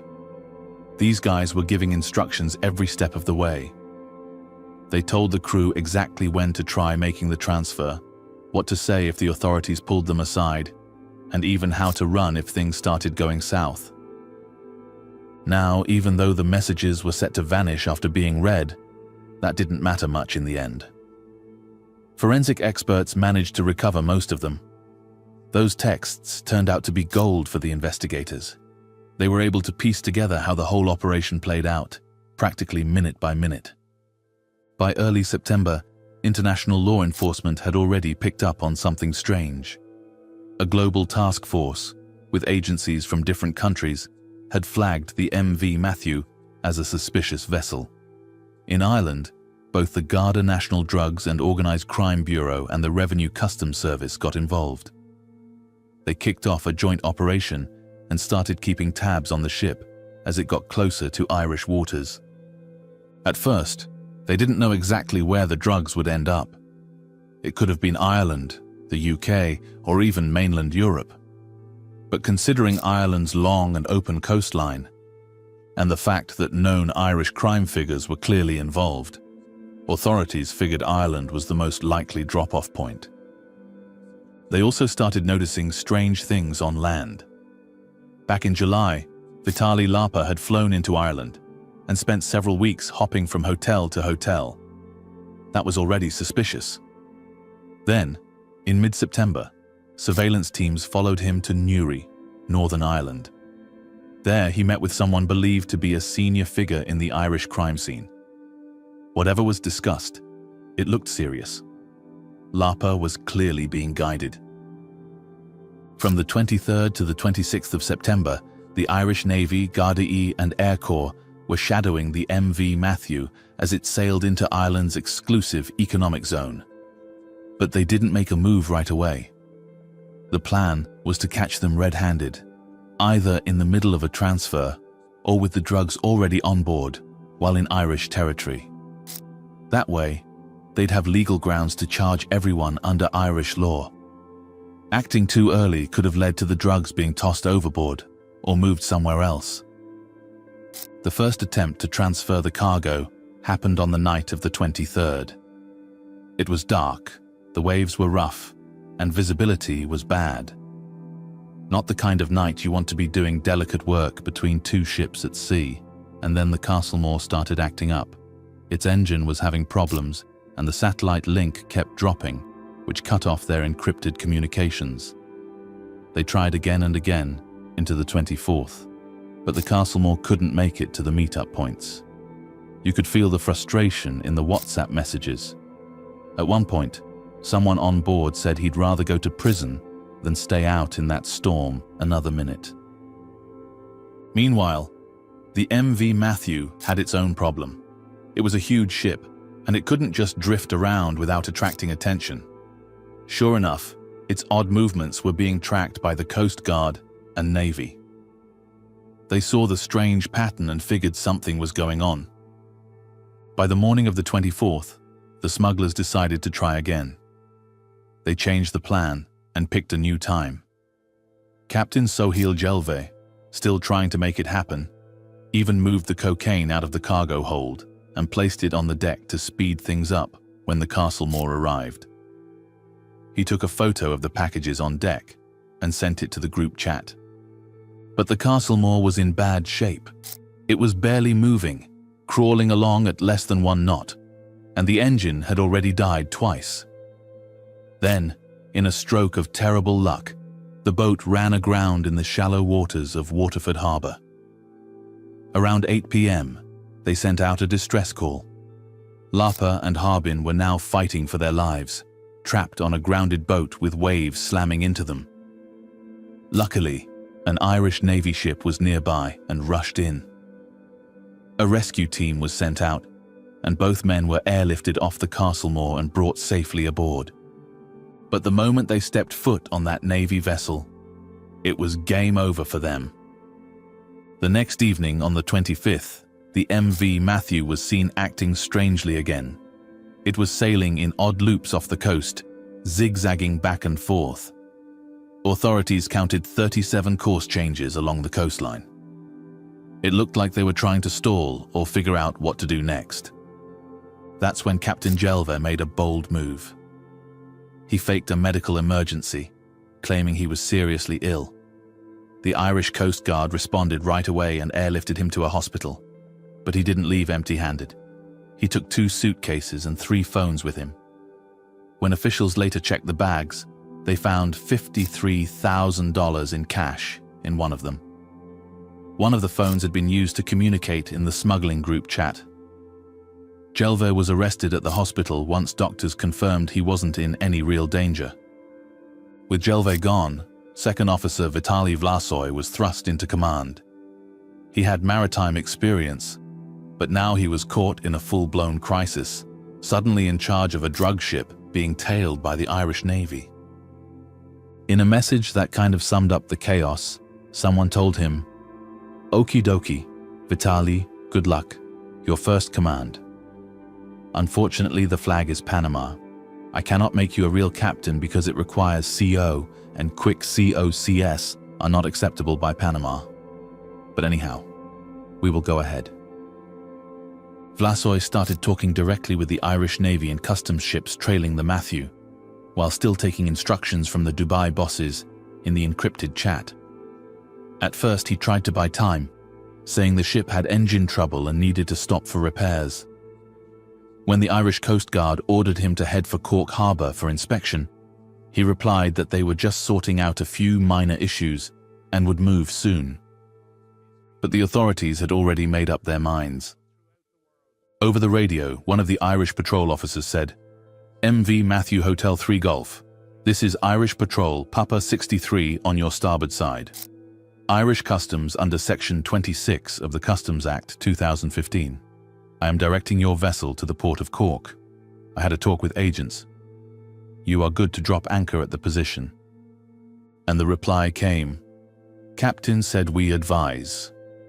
We will wait at this position until we do the job." The Irish Navy wasn't buying it. Just after noon on the 26th, the patrol ship identified itself as a warship and issued an ultimatum. As per standard naval protocol, a warning shot was fired across the Matthew's bow. Panic finally set in. The smugglers responded by radio, pleading that they were in international waters and not subject to Irish law. They tried invoking maritime conventions and begged the Navy not to fire again. But the Irish Navy was done negotiating.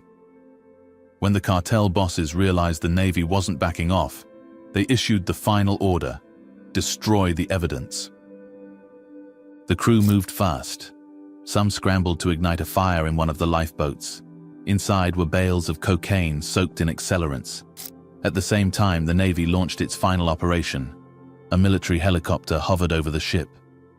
From it descended Ireland's elite Army Ranger Wing.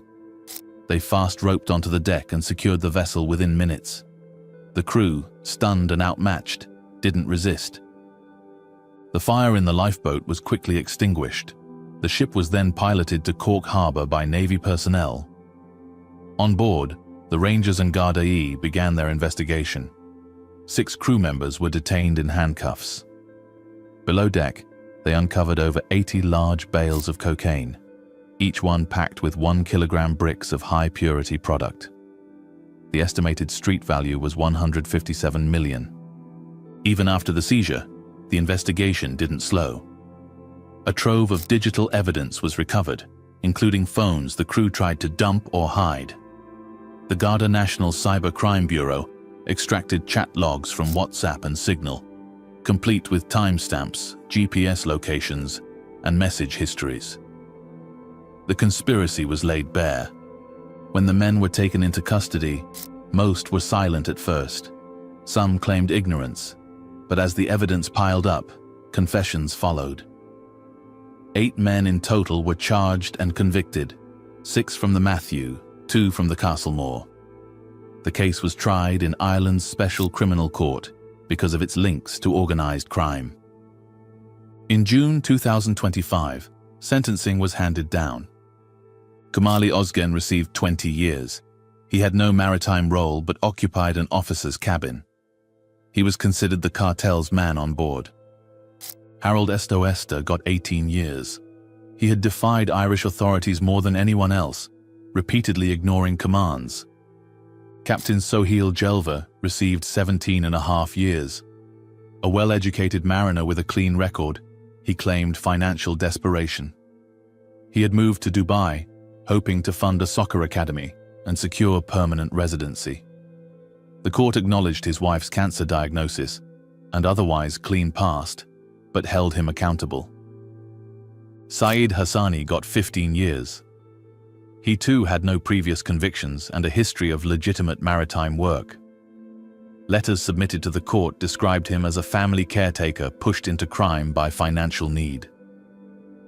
As third officer, he would have been involved in the ship's navigation and likely engine or deck operations. The other crew, 2 Ukrainians named Vitaly Vlasoy and Mikhailo Gavrik, didn't get off easy either. Vlasoy was handed 16.5 years, while Gavrik got 14. Now, these weren't just some random sailors. Gavrik had actually studied at a top maritime school in Odessa and had already worked with a major shipping company while he was still a cadet. People who knew him said he was sharp, thoughtful, and good at both academics and chess. Vlasoy had a similar background, experienced in the field and with a family back home. Then there was Vitaly Lapa, who got 14.5 years. His wife wrote a letter to the court from Ukraine, explaining how their region was torn apart by war and that he was just trying to keep the family afloat. They had a son studying in maritime college and were close to losing their home.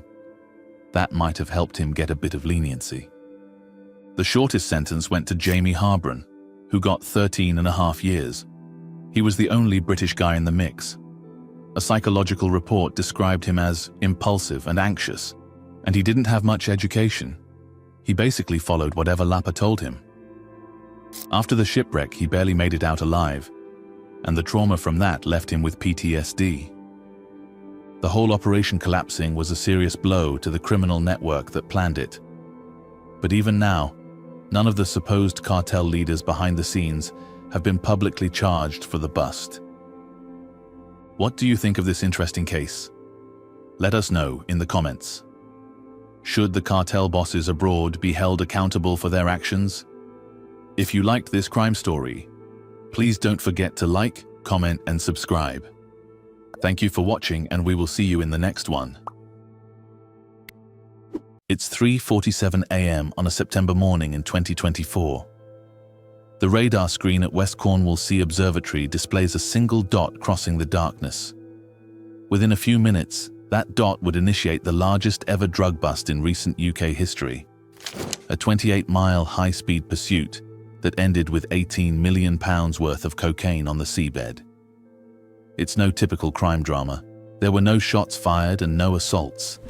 Just 3 men on a speedboat who believed they couldn't be caught. Before we take a closer examination of this action-packed pursuit, Please press that subscribe button so you don't miss more terrific stories like this one. The entire episode started early on the morning of September 13th, 2024. Border Force officers were carrying out routine checks on vessels along the coast of Newquay, Cornwall. They noticed one vessel in particular, a rigid-hulled inflatable vessel, or a rib for short. Ribs are lightweight, fast, and can navigate shallow waters, making them perfectly suited for clandestine use along the coast. The officers noticed the rib acting suspiciously, meaning it was likely engaged in criminal activity rather than normal boat traffic. Intelligence had revealed that the rib had recently transferred goods from a larger ship into a smaller vessel. Drug trafficking organizations commonly utilize this tactic to remain concealed from standard ports. As the Border Force vessel approached the rib to stop and inspect it, the crew of the rib reacted instantly. Rather than comply with the officer's instructions to stop, the rib took off, initiating a high-speed chase. This initiated a relentless 28-mile hunt through the open waters of the English Channel. In this fierce chase, the crew of the rib went to great lengths to dispose of evidence. They began dumping big, heavy parcels into the water. Subsequently, it was found that the parcels contained pure cocaine. The Border Force officers, who were closely tailing them, closely observed these activities and gathered valuable evidence of the illegal shipment being discarded. The officers had not just set out to arrest the suspects, but also to retrieve what had been discarded, which consisted of huge quantities of Class A drugs. The pursuit lasted for hours, demonstrating the determination of both the smugglers to evade capture and the Border Force to apprehend them. The high-speed sea chase lasted for hours, eventually ending in a spectacular conclusion when the rib, unable to shake off followers, crashed on Gwenver Beach. The remote beach near Penzance in Cornwall was the unexpected end to the sea chase.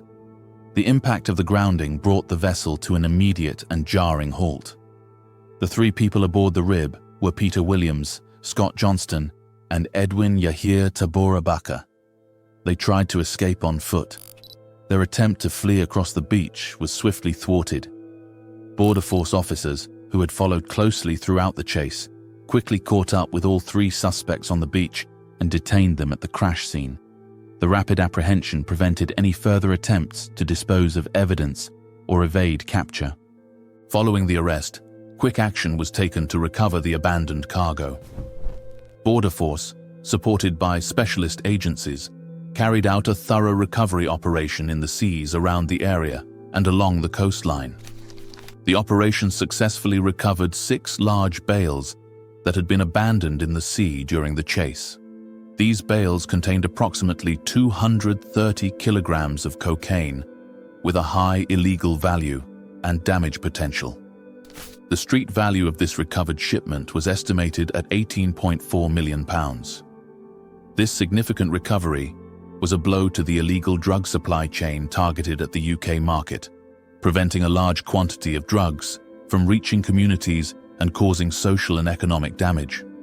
The recovery operation was crucial to gathering evidence to support prosecution. The magnitude and complexity of the operation necessitated that the case be referred to the National Crime Agency as a priority. The National Crime Agency is known as the UK's primary law enforcement agency for serious and organised crime, and they conducted a thorough investigation. They aimed to identify and apprehend all the people involved in the smuggling operation, not just the 3 men who were first arrested on Gwenver Beach. The National Crime Agency employed a variety of methods for their investigation, combining cutting-edge digital forensic methods with tactics that have been used for centuries. The National Crime Agency went through enormous amounts of data. They tracked CCTV footage in various coastal locations to chart movements and interactions, reviewed call data to map communication patterns and contacts, and intercepted and decrypted encrypted mobile messages. The in-depth investigation unveiled a highly organized criminal network behind the entire operation, from organizational and logistical planning at the outset to the failed distribution of cocaine. As more evidence accumulated, it became possible to pinpoint 4 other key figures whose roles indicated just how extensive and sophisticated the network was. Alex Fowley oversaw the logistics. He made the bookings for the rib used on the smuggling trip that eventually crashed. Audio recordings obtained from his phone weeks after the September 13th raid indicated he was still eager to arrange more drug pickups out at sea. In the recordings, he discussed stockpiling up to a ton of drugs and claiming there was zero risk attached to it. The conversations indicated he was still set on drug trafficking despite the initial arrests and seizure, highlighting the audacity of the criminal network. Bobby Pearce worked on the team on the Cornish coast. His role was to intercept the rib and help deliver the cocaine after it landed on shore, indicating a pre-arranged meeting point. Michael May, similar to Pearce, was another integral part of the onshore team. His involvement cantered on the coordination and reception of the cocaine once it was brought ashore, ensuring its onward movement into the distribution network. His presence was crucial for the successful land-based logistics of the operation. Terry Willis was also on the coast to collect the drugs. Police raided his home during the investigation and discovered a revolver and ammunition, which earned him additional charges of money laundering and firearm possession. This discovery indicated that he was ready to use force and implied that he was more deeply involved in organized crime than merely drug smuggling. These individuals were tracked using a high-level network of communication patterns, financial transactions, and physical travel, all of which were carefully mapped and analyzed by the National Crime Agency. The investigation demonstrated that this was a well-organized criminal enterprise with multiple parties, all of which had different functions in the drug importation scheme, from procurement to distribution. The legal proceedings against the 7 men began with their initial court appearances. Like most complex criminal cases, all 7 men initially pleaded not guilty, aiming to challenge the prosecution's evidence.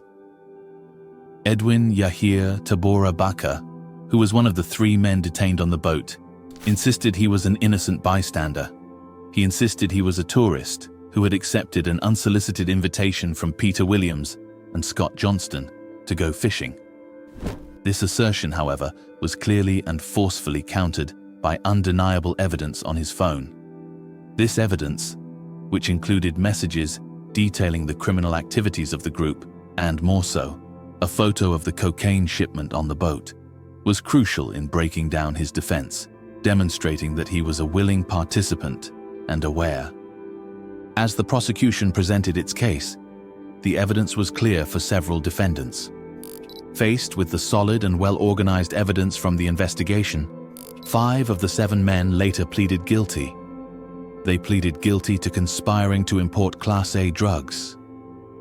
One of the men was Terry Willis, whose guilty plea also involved additional charges of money laundering and possession of a firearm, as a weapon and ammunition were discovered at his residence during the investigation by the National Crime Agency. His plea showed how dangerous the crime enterprise was, and his stronger connections to organized crime. However, 2 of the key defendants, Michael May and Scott Johnston, maintained their not guilty pleas. Their case proceeded to a full trial at Truro Crown Court. The 2-week trial saw the prosecution show all the evidence gathered by both the National Crime Agency and Border Force with great care. The evidence included detailed descriptions of the 28-mile sea chase, the forensic analysis proving the high purity of the seized cocaine, extensive mobile phone records, intercepted audio messages, and expert evidence regarding the careful planning involved in the smuggling operation. The court heard how these men were involved in a planned and dangerous enterprise for the potential large financial gain from the drug importation, and how their actions posed a direct threat to public safety. On June 23, 2025, the jury delivered their verdict. Michael May and Scott Johnston were convicted of conspiracy to bring Class A drugs into the country. The verdict marked the conclusion of the trial of all 7 defendants. All the convicted defendants were held in custody, pending their sentencing. The sentencing hearing for all 7 men will be conducted at Truro Crown Court on August 1st, 2025, when the full extent of their legal punishments will be determined. The seizure of the £18.4 million cocaine shipment and the subsequent convictions are a major blow to organised crime. The success of the cooperation between the National Crime Agency and the UK Border Force has been key in demonstrating effective collaboration. This operation is a clear message to criminal groups that smuggling will be met with effective and coordinated law enforcement action. What are your thoughts on this daring drug smuggling operation? Do you think the authorities' swift action was enough to deter future attempts? Leave your comments below, and don't forget to subscribe for more true crime stories. Thank you for watching, and we'll see you in the next episode.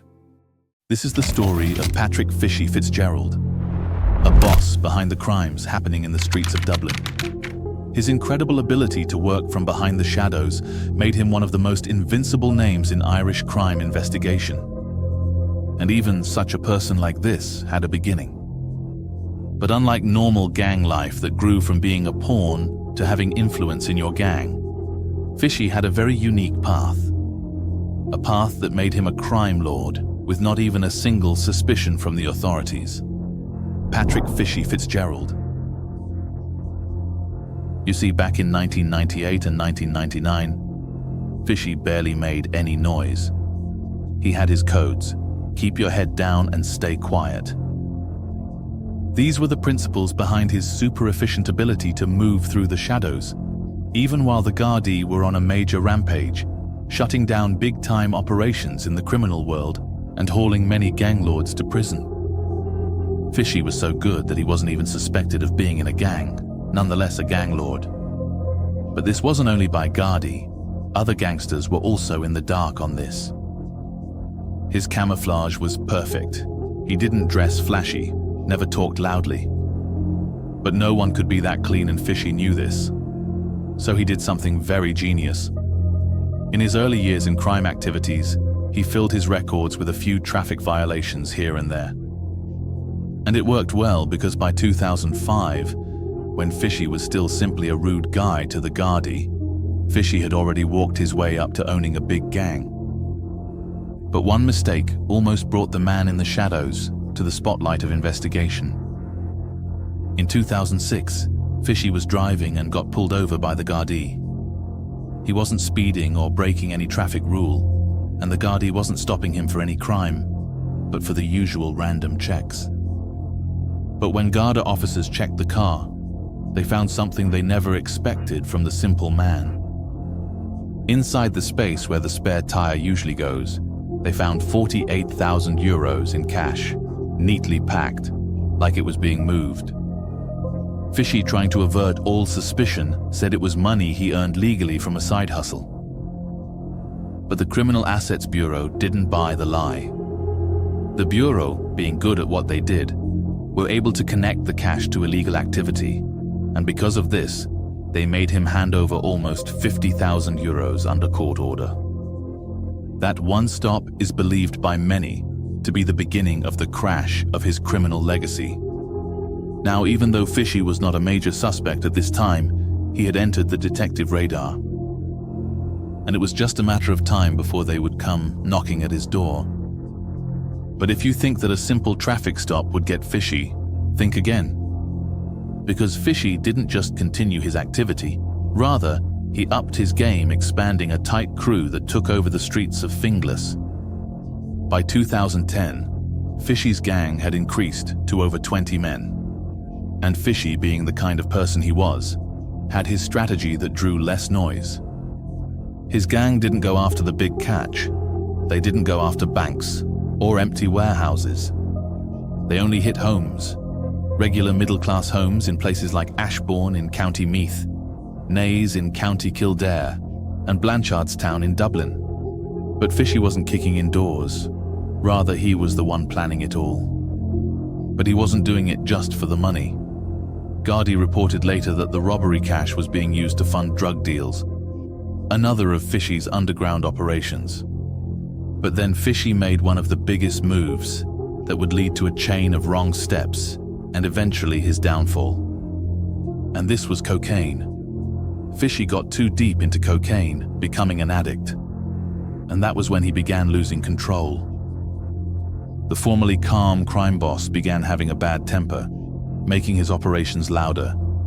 Entire families in Finglas were scared into hiding drugs and guns in their homes. Some were so shaken, they moved away from the neighborhood completely. And although this earned them total control over the region, it had its own bigger backside, because the rampant crimes only brought Fishy out to the open, and this ended up making Gardaí come knocking.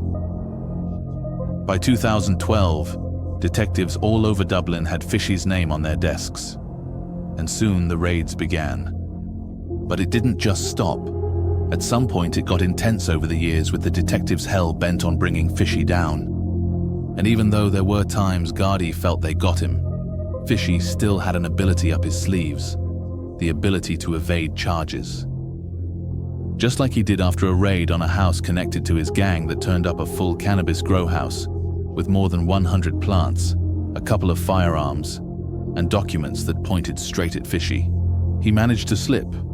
And not only that, in 2014 again, there was another raid, and this time it was right near his own home.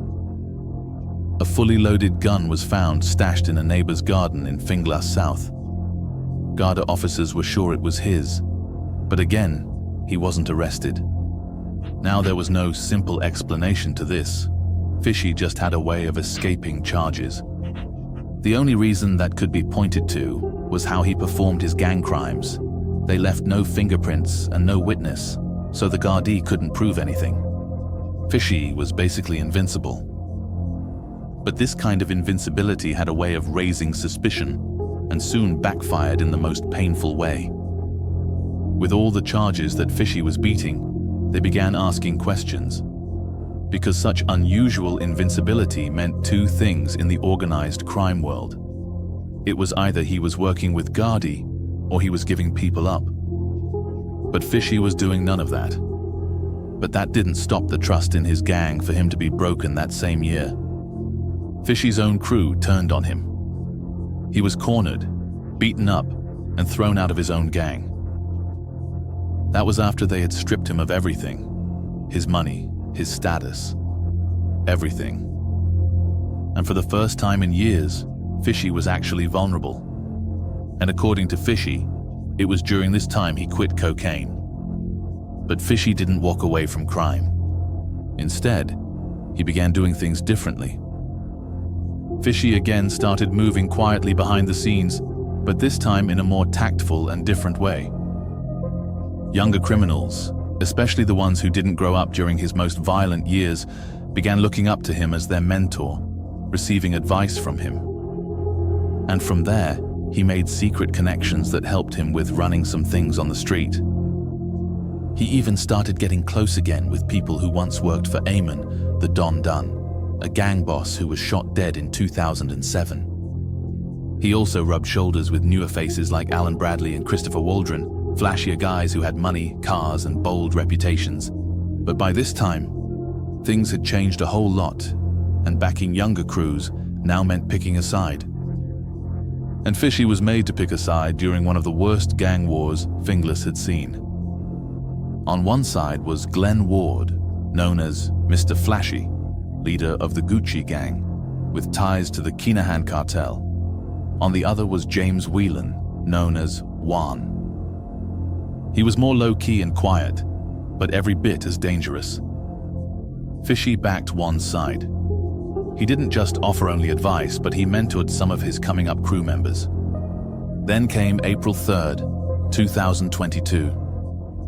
James Whelan was shot and killed on Deanstown Avenue in Finglas, Dublin. It happened late at night. People said they heard the gunfire echo through the estate.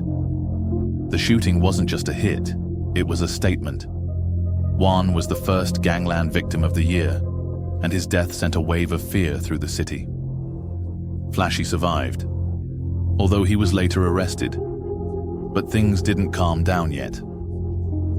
A few months later, a new kind of attack made headlines. A drone carrying a pipe bomb flew over Finglas, heading straight for the house of one of Fishy's young protégés.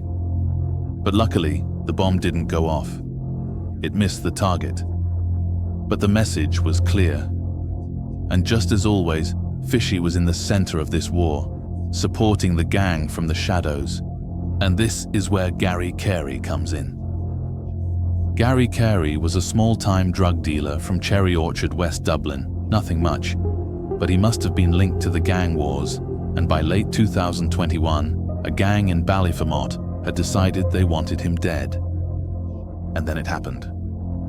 On the night of November the 17th, 2021, Gary Carey stepped outside on Ballyfer Crescent.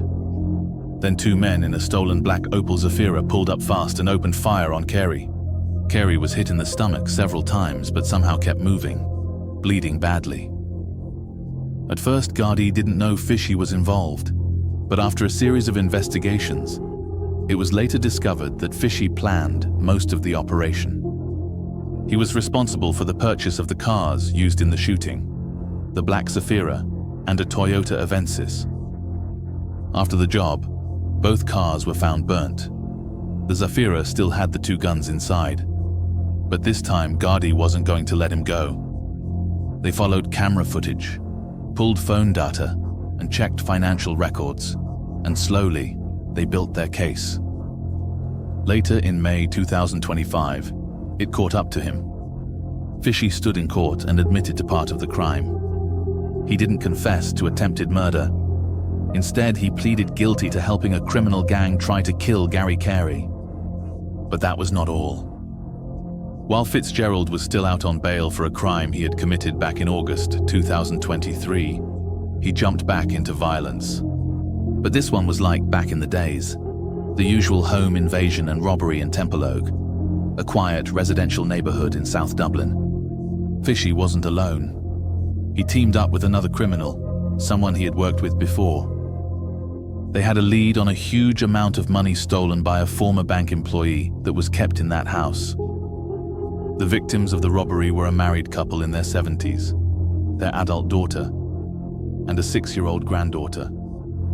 The gang broke in, tied them up, and ransacked the entire house. They were looking for the cash, but there was no hidden money. After investigation, and Fishy was found to be the perpetrator, the case came up in court. When the case was thrown at Fishy, it was unexpected. Even his lawyers couldn't clean it up. His only excuse was that he wasn't the lead guy, and begged for leniency. They begged the court not to combine his charges and argued that a heavy sentence would be too much for him at his age. But the judge didn't hold back. In February 2025, he was sentenced to 7.5 years in prison for the Templeogue home invasion. And with the Gary Carey case still open, there's a real chance his time behind bars will stretch much longer.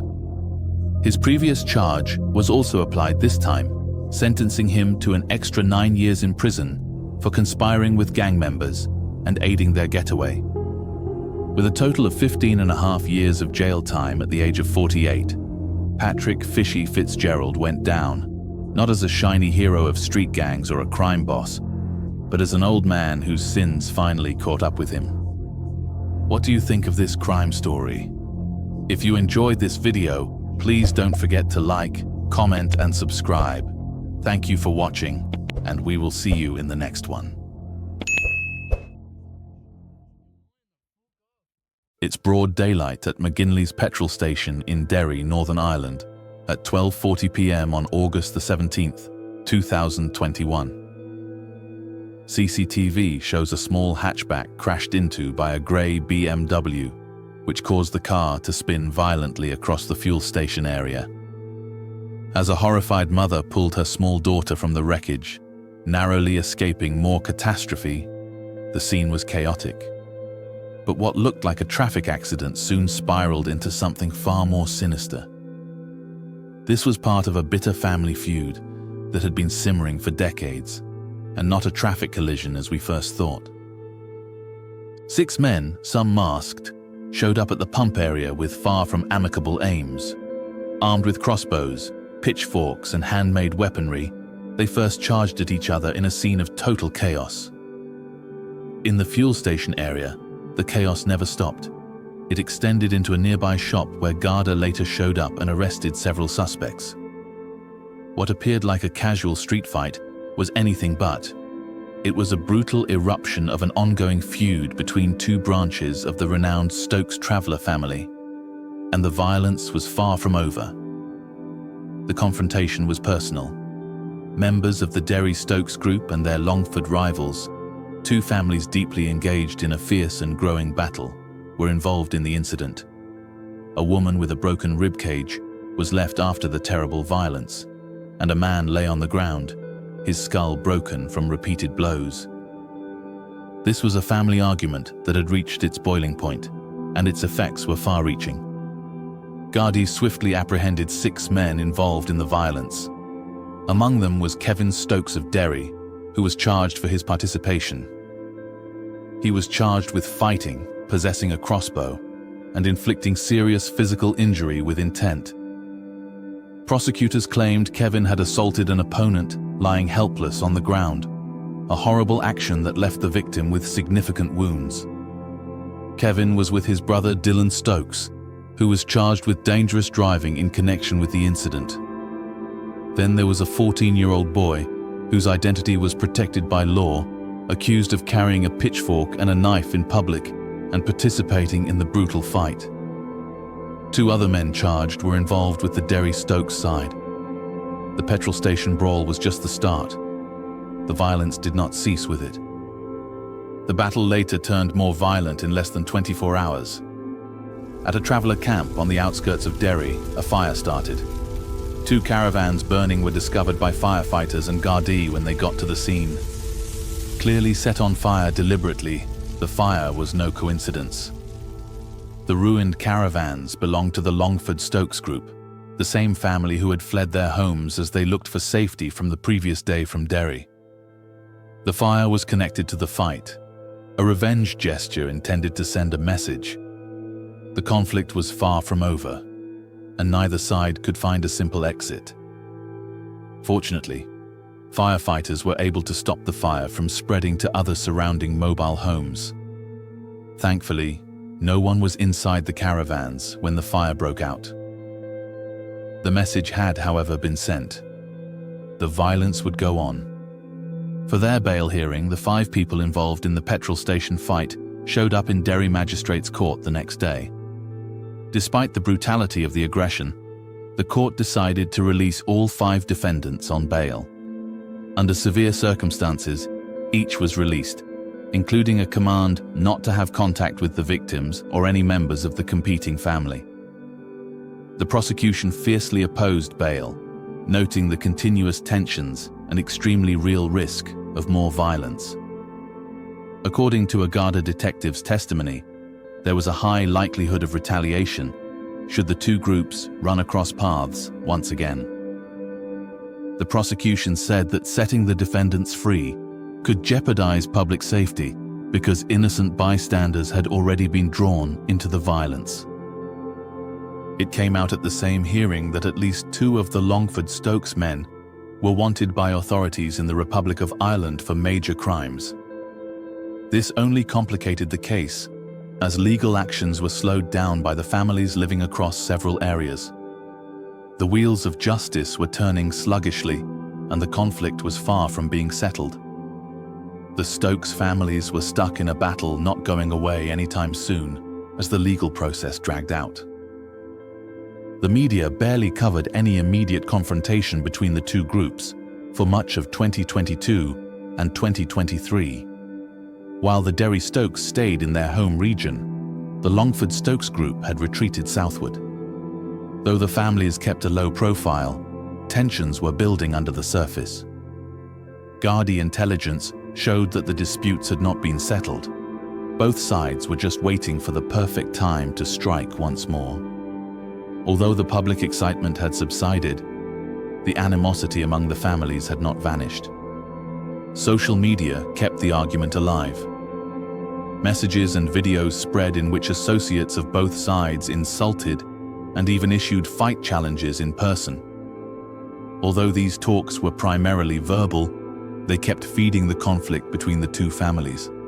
The online sparring reminded frequently that the conflict was far from past. The growing anger had not been reduced. Rather, it was just poised for another outburst. And that chance came around by the close of 2024. Just 2 days before Christmas, news spread that two members of the Derry and Longford Stokes groups had set up a no-holds-barred fight. The location is Burt Cemetery, about midway between their two areas. This was a public challenge meant to permanently resolve old scores, not only an underground battle. Acting on intelligence, Gardaí arrived at the cemetery to find the two sides already locked in a savage battle among the tombstones. Among those engaged was Thomas Mongan, a member of the Derry Stokes faction, who was observed fighting another guy thought to be from the Longford Stokes side. The Gardaí quickly moved to stop the battle and physically restrained Mongan and other people using pepper spray. Mongan was apprehended on the spot. Some of the men ran when the authorities showed up. The other main fighter's identity was not disclosed, but the incident served as a serious reminder that the Stokes family conflict was still unresolved. The Gardaí had no choice but to intervene, as the violence that had characterized the confrontation at the fuel station and the arson attack was now pouring out into public areas. Thomas Mongan admitted misconduct for his part in the cemetery melee by April 2025. Though the sentence was suspended for 24 months, the judge chose leniency despite Mongan's long criminal record and gave him 2 months in jail.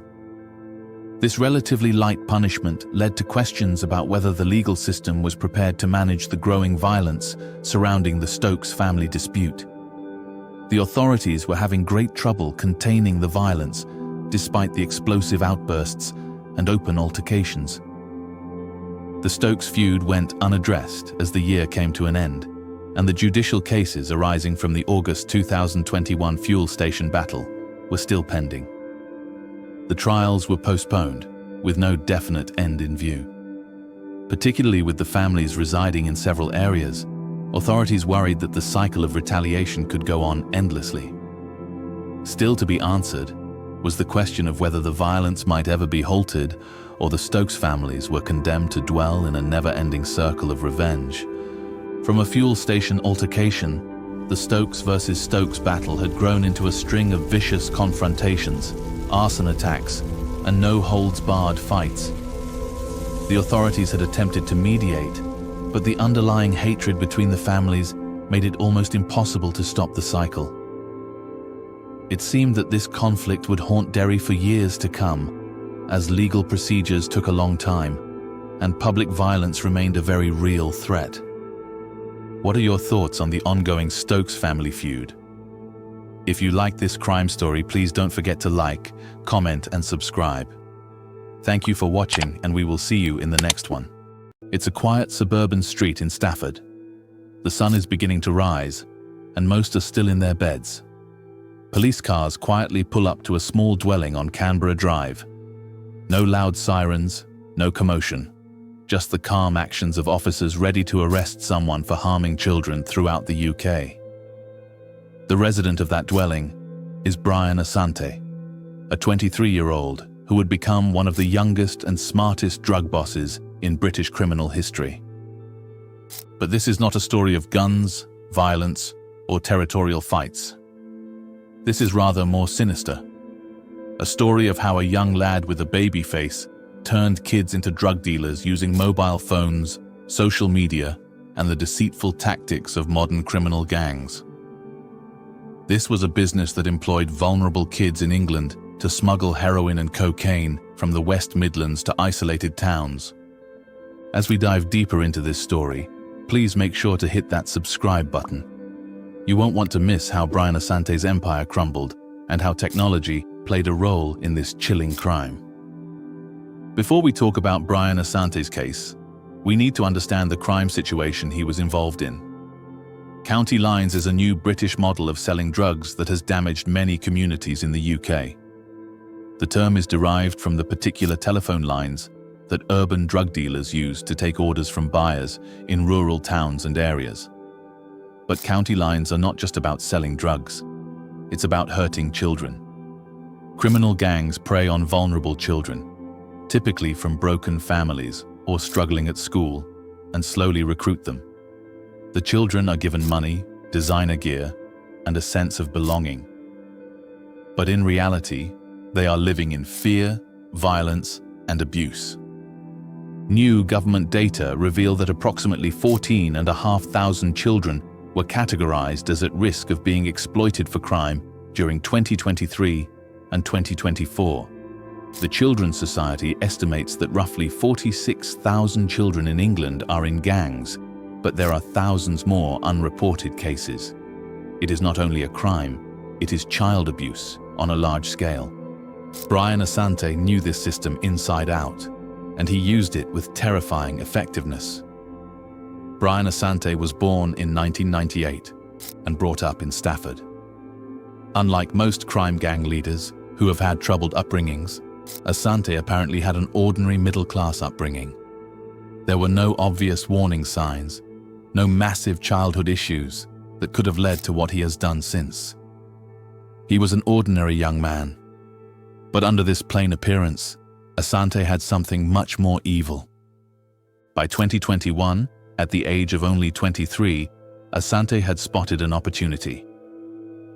The COVID-19 pandemic has disrupted normal drug supply chains, brought economic difficulty to many households, and isolated vulnerable young people more than ever before.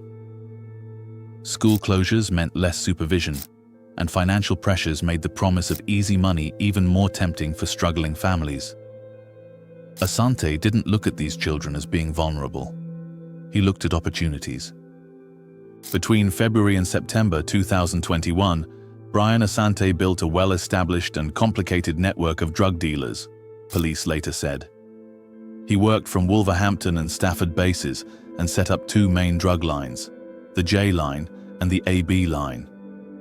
The J line supplied mainly heroin and cocaine to individuals in Kettering, Corby and Peterborough. The AB line mainly operated in Burton-upon-Trent. These two operations collectively transported huge quantities of Class A drugs throughout the English Midlands and the rest of the nation. But Asante's real innovation was not the drugs. It was the organized abuse of children. He recruited a gang of adults who shared his complete disregard for the welfare of children. This gang included Emma Gill, Maurice Reed, Simon McTaggart, and a number of others from the West Midlands, Staffordshire, Northamptonshire, and Wiltshire. Each of the adult assistants had designated tasks. Some were responsible for discovering new individuals, others handled planning, and some managed the finances. But amidst all of this was Asante, coordinating it all through mobile phones and secure messaging platforms. The most shocking part of Asante's method was how he carefully selected children to exploit. Police investigations revealed that he targeted teenagers who were living in difficult situations, teenagers from broken homes, children struggling in school, and teenagers with weak family connections. One of the most tragic instances concerned a 14-year-old young boy who was brought to Oldham to sell drugs from a rented apartment. He was barely old enough for secondary school, was given a burner phone and instructed to send 100 or so messages a day, promoting heroin and cocaine to customers in the local area. The text messages were simple enough. Best gear in town, or fresh drop, text for deals. Behind each message, however, this was a kid who ought to be in school, hanging out with friends, or just doing what kids do. But this wasn't the case. Trapped in a rented flat, surrounded by drugs, forced to coordinate deals for adults who saw him as just a disposable tool. When customers responded to these calls, younger kids, some as young as 12 or 13, were dispatched to make the deliveries. They would arrange to meet customers in back alleys, hotel rooms, or agreed pickup locations. The deals were short, never twice in the same spot, and if police arrived, the kids were told to dispose of the drugs, drop the phones, and head back to their safe houses. But these were not safe houses. They were prisons. These kids lived in constant fear, cut off from their families and usual support systems, relying on their abusers for food, shelter, and even their survival. Asante primarily communicated with these kids via Snapchat, using the app's disappearing messages to leave no evidence behind. He sent secret instructions, coded threats that looked like encouragement, and promises of rewards that rarely came through. The kids learned to read between the lines, knowing when Asante was pleased with their work and when they were likely to be punished. What was so innovative about Asante's operation was that he used the latest technology to stay hidden. This was not the typical image of drug dealing: no street corners, no public displays of crime. Instead, Asante ran his business like a tech company, using digital methods to work more efficiently and reduce risk. The operation made heavy use of burner phones. These are cheap phones that can be replaced if the police traced them. Police discovered that Asante's crew used at least 30 different SIM cards during the first 3 months of 2021. They were sometimes registered under fake names or the names of homeless people who didn't know their information was being used. Gang used rental cars that they booked through apps. They constantly switched cars and even altered license plates to avoid detection by ANPR cameras. They rented homes under fake names, setting up a network of temporary safe houses that they could quickly leave if the police got too close. Asante used advanced technology to run his business from behind a computer screen. He rarely ever came into contact with drugs, never even saw one in real life, and had several layers of protection between himself and the actual illegal activity. If the police arrested one of his child workers, there was no direct lead back to Asante. It was the perfect crime system, with one flaw. Every electronic message, every phone call, and every car rental was traceable. And that trail eventually would lead the police straight to Brian Asante's doorstep. The investigation that would eventually bring down Brian Asante did not start with a large police operation, but with routine police work in various locations across England. Police in Kettering, Corby, Peterborough, and Burton-upon-Trent noticed that young people in these towns had the same type of drugs, the same kind of phones, and similar attitudes, despite having no obvious connection to one another. When the police began to share information between divisions, they started to piece together a picture of a complicated crime network. The biggest breakthrough came when police officers in Peterborough pulled over a hire car during a routine stop. They discovered a plastic bag stuffed under the back seat that held several wrapped packets of heroin. They were all professionally packaged and labeled, suggesting professionals made them. The driver's phone contained a lot of crucial evidence: call logs, texts, GPS information, and Snapchat messages showed there was a planned operation. When the investigators examined the phone records, they found patterns of interaction that pointed to drug deals in several towns. The phone records also uncovered something even darker than just your normal messages, but messages to children. Snapchat messages provided directions to these kids, meeting points, and code words that clearly showed they were being exploited. As the investigation expanded, the Midlands police forces began working with the West Midlands Police, who were leading the investigation. They exchanged information, shared evidence, and eventually mapped out the structure of what they called the J-Line operation. ANPR activity revealed how the rental cars travelled between Stafford, Wolverhampton, and the target towns. So on a calm September morning in 2021, when the police had enough evidence to move against Brian Asante and his gang, the operation was well coordinated with different police units, so that all the gang members were arrested at the same time. Asante was the first one to be targeted. His Stafford residence on Canberra Drive was surrounded early in the morning by police. No shootout, no car chase, just a peaceful arrest of a young man who had made money by exploiting children. At Asante's house, the police found what they were looking for: several burner phones, SIM cards, contact lists, and hidden records that showed the extent of his criminal operation. But the most disturbing discovery was the photos on his phones. Photos of Asante, bottles of liquor, and large stacks of cash, the cash he earned by exploiting vulnerable children. At the same time, police raided locations in the West Midlands, Staffordshire, Northamptonshire, and Wiltshire. Asante's adult helpers were arrested, and most importantly, the children being exploited by the group were rescued. Brian Asante and his co-defendants were tried in July 2024 at Wolverhampton Crown Court. The 5-week trial revealed the full scale of the J-Line operation and the systematic exploitation of children that funded Asante's lifestyle. The case against Asante and his crew was strong. The prosecution showed the court how Asante's business harmed real people. Victims who the network had exploited told the court about what had happened to them. They described how they were manipulated, threatened, and forced into committing illegal acts. Brian Asante initially denied all charges of child exploitation, but the evidence against him was overwhelming. The jury did not take long before finding him guilty on all charges. Brian Asante was sentenced on the 18th of October 2024 to 13 years and 4 months imprisonment. The court also issued a new order for the prevention of child exploitation for 160 months, the first of its kind in the Midlands. His co-defendants were sentenced according to their roles. Simon McTaggart received 6 years and 11 months. Maurice Reed was sentenced to 6 years and 10 months. And James Carroll was given 2 years and 2 months for helping exploit children. Alicia Cox received a 20-month suspended sentence for moving children for drug distribution. Other co-defendants, including Emma Gill, Megan Lawrence, Dylan Swan and Ghulam Izdani, were found guilty. Brian Asante and his group's conviction is an important win for the police in stopping County Lines operations.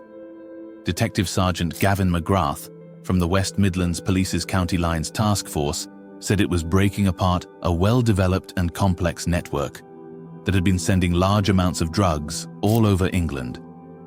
But the true success was the return of the children exploited by Asante's business.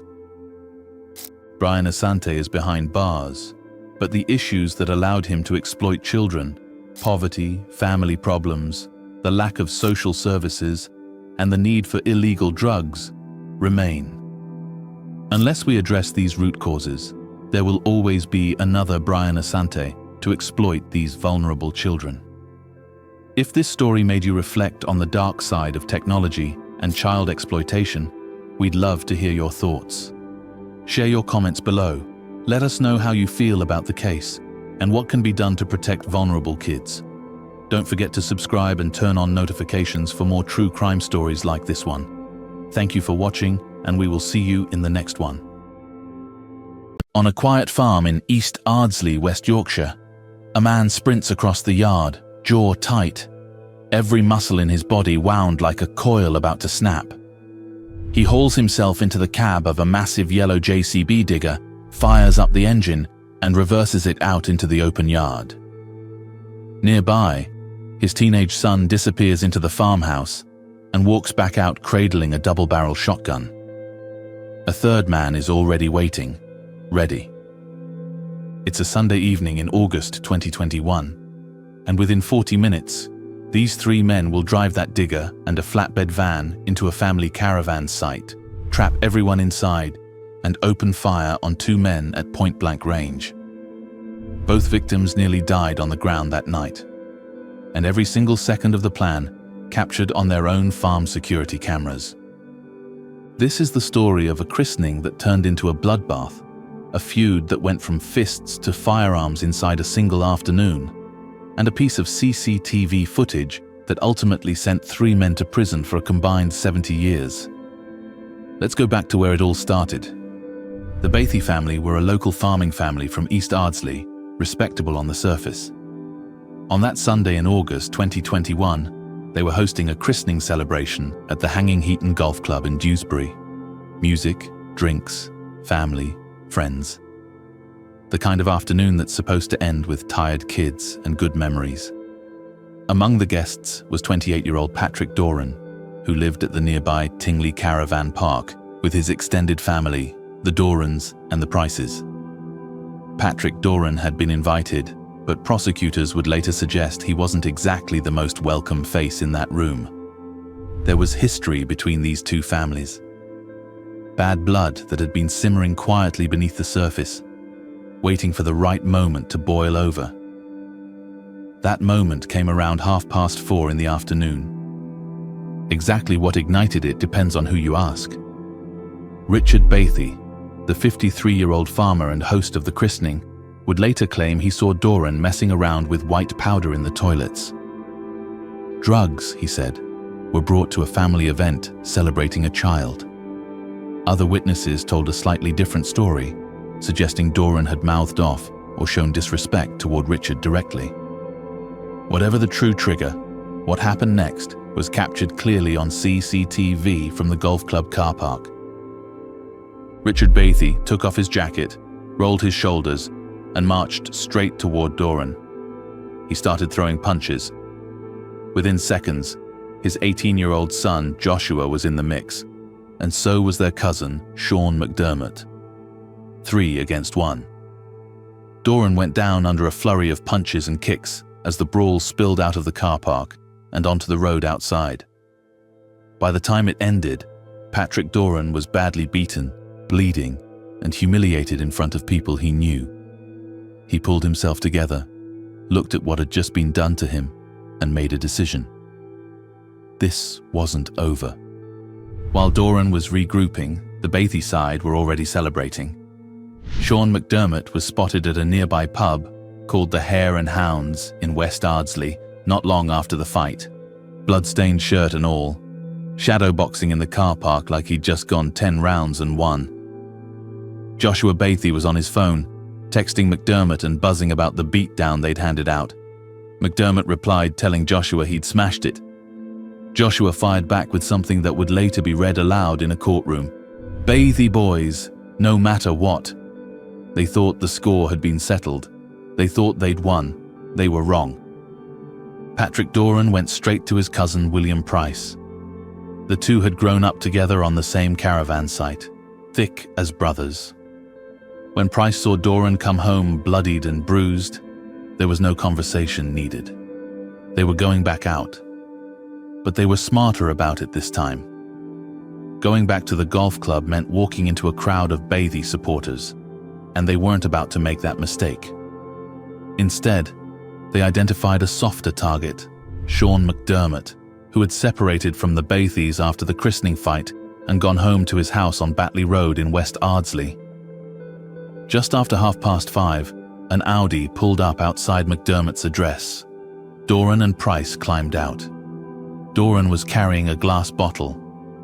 He walked up to McDermott, smashed the bottle over his head, and they were back in the car and gone before the dust settled. Fast, brutal, and deliberate. A message returned. Dazed and bleeding from his head, McDermott grabbed his phone and called Richard Batley. The call was short. It didn't need to be long. Richard and Joshua were at Batley Road in under 15 minutes. Neighbors' CCTV picked them up, arriving just before 6 o'clock. Joshua was in the street, red-faced, kicking over traffic cones, screaming at the top of his lungs, "Where the fuck are they? I will kill the lot of them." His father wasn't far behind in terms of fury. Witnesses heard Richard urging McDermott to come with them, that they were going to handle this properly. And then Richard said exactly what he was planning to do. He was going to get his gun. As longtime farmers, the Batleys held legal shotgun licenses, weapons kept on the property for pest control. Legitimate ownership. But what Richard Batley intended to do with that shotgun was anything but legitimate. Back at the farm, their own security cameras kept recording. Joshua jogged into the farmhouse and came back out carrying an Italian-made double-barrel 12-gauge shotgun. Richard sprinted toward the JCB digger in the shed, climbed into the cab, and reversed it into the yard. A white Mercedes flatbed van was readied alongside it. A machete was also brought out.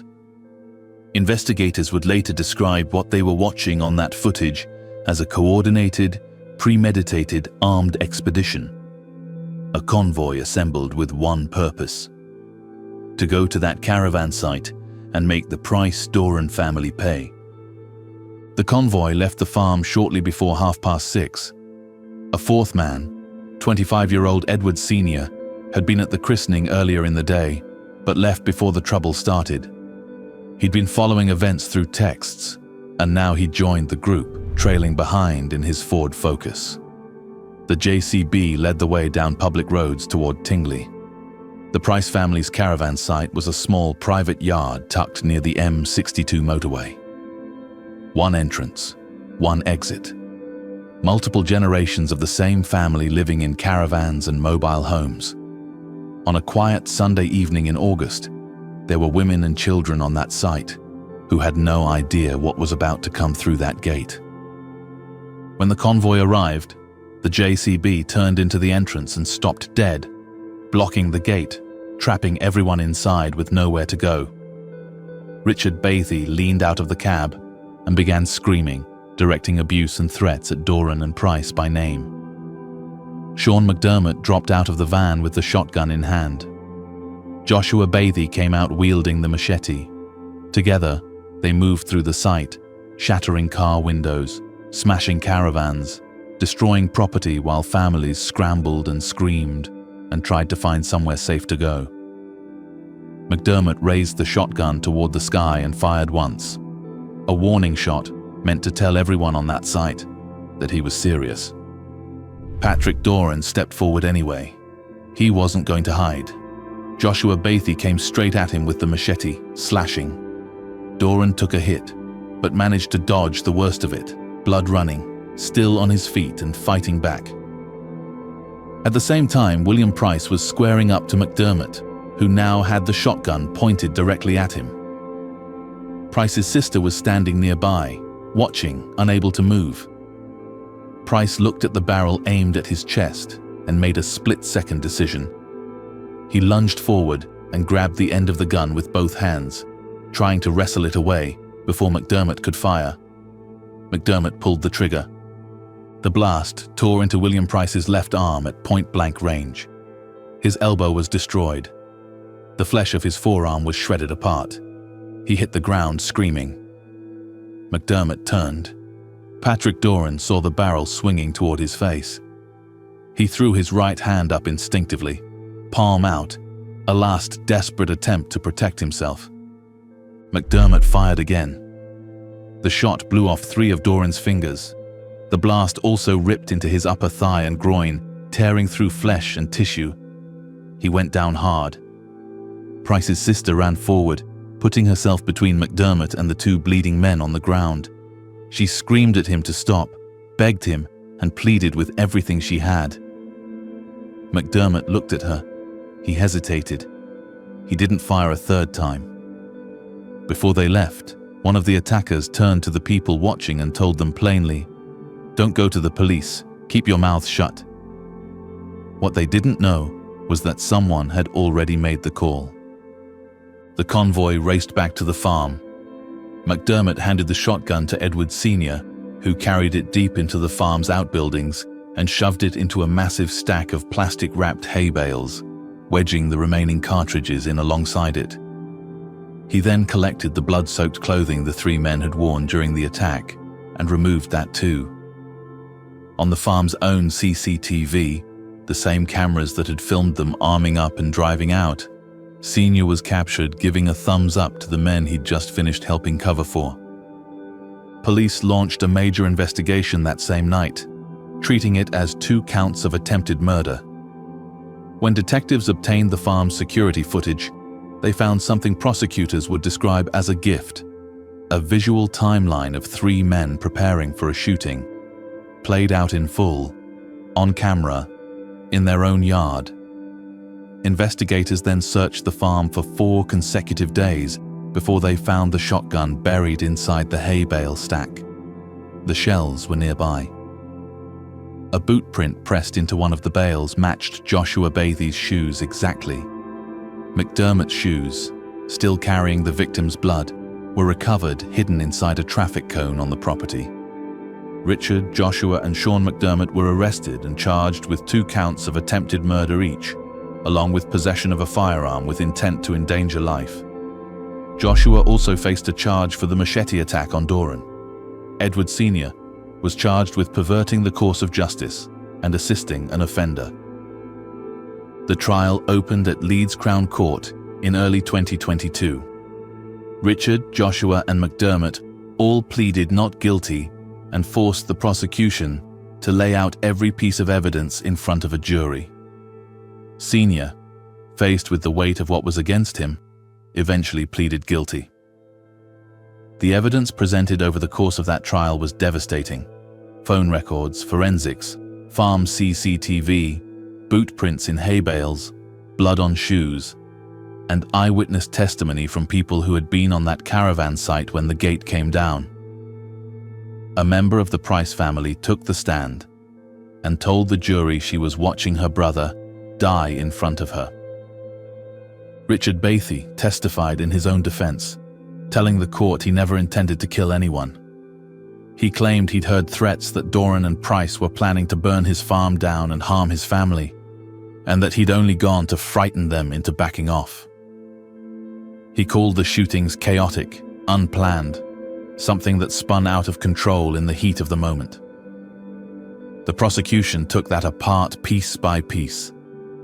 If the gun discharged by accident, why did McDermott reload between shots? Why did he turn and aim at a second person? And why, in the immediate moments after 2 men had been shot, did nobody on the Batley side call an ambulance? Instead, they drove back to a farm, buried a weapon in a haystack, and hid their clothes. That isn't panic. That's a cover-up, and jurors know the difference. The verdict came back clearly. McDermott, the man who physically pulled the trigger on both victims, was found guilty of 2 counts of attempted murder. Richard and Joshua were each convicted of 2 counts of causing grievous bodily harm with intent, still an extremely serious offense, along with the firearms charge. When sentencing came, the judge made the weight of it plain. McDermott received 34 years. Richard Batley received 21 years. Joshua, just 19 years old at the time of sentencing, received 15 years in a young offender institution, the judge acknowledging his age and his father's influence, while making clear that the crime itself was grave, regardless of who was youngest in the room. 70 years of combined prison time between the 3 of them. Edward Sr., sentenced separately, received 30 months for his role in hiding the evidence and obstructing justice. Patrick Doran lost parts of 3 fingers permanently and underwent multiple surgeries for the wound to his groin. He was later diagnosed with post-traumatic stress disorder, living with flashbacks, constantly watching for threats that logic tells him aren't there, but fear insists might be. William Price will never have full use of his left arm again. He describes living in a permanent state of anxiety, unable to fully feel safe even in his own home. A christening, a brawl in a car park, a phone call from a man with blood running down his face, a farmer climbing into a digger, and 40 minutes of driving time between a quiet farm and a locked caravan gate that changed every single life connected to that day, permanently, and in most cases, irreversibly. Thanks for watching, and we will see you in the next one.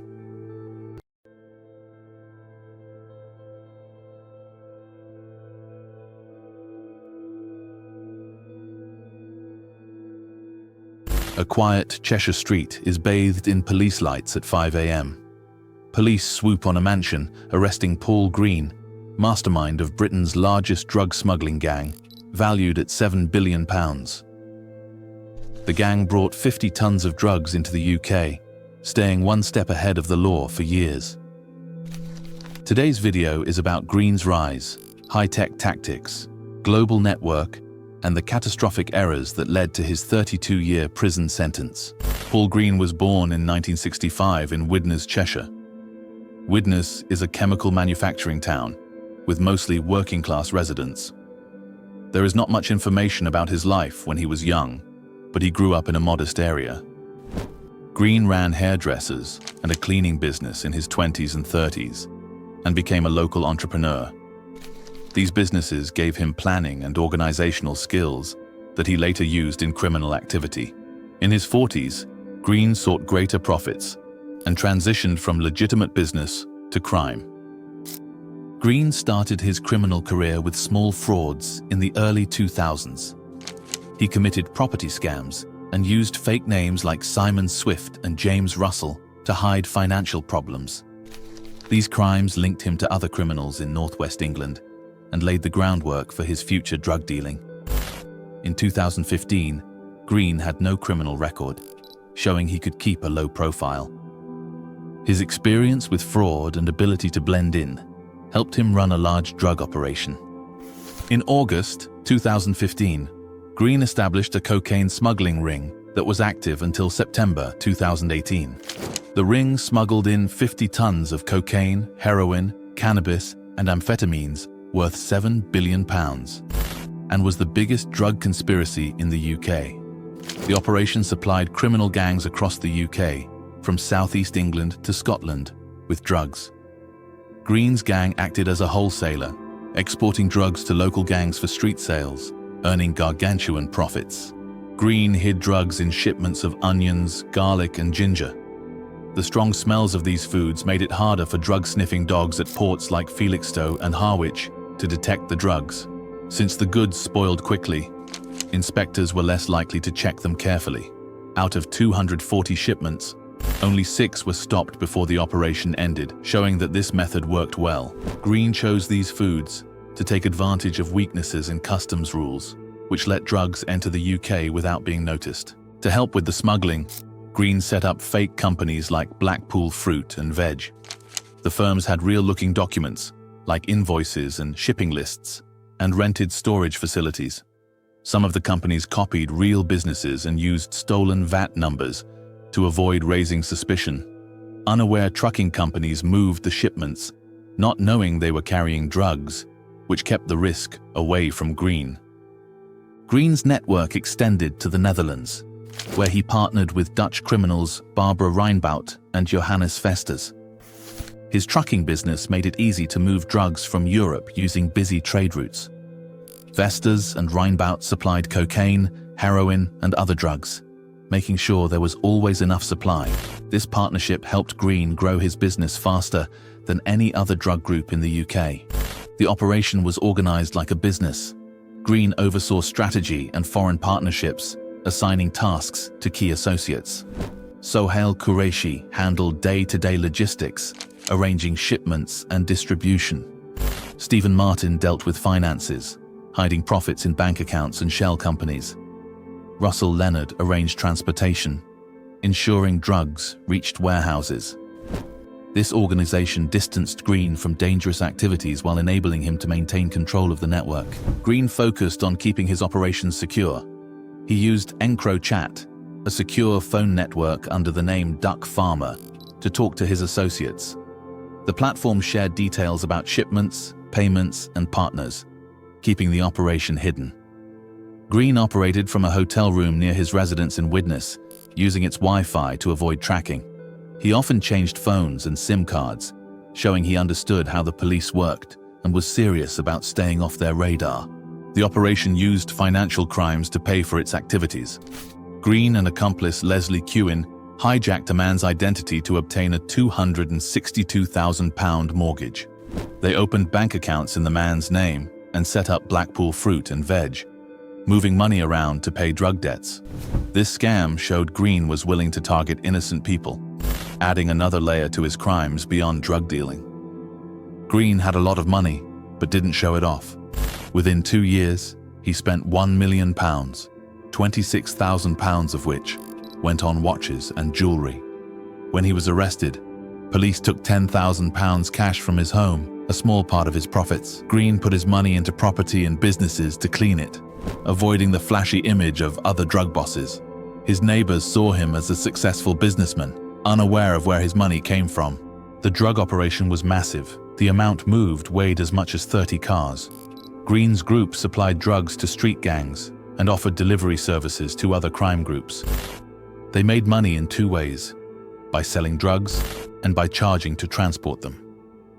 This earned billions while keeping Green away from street-level dealing.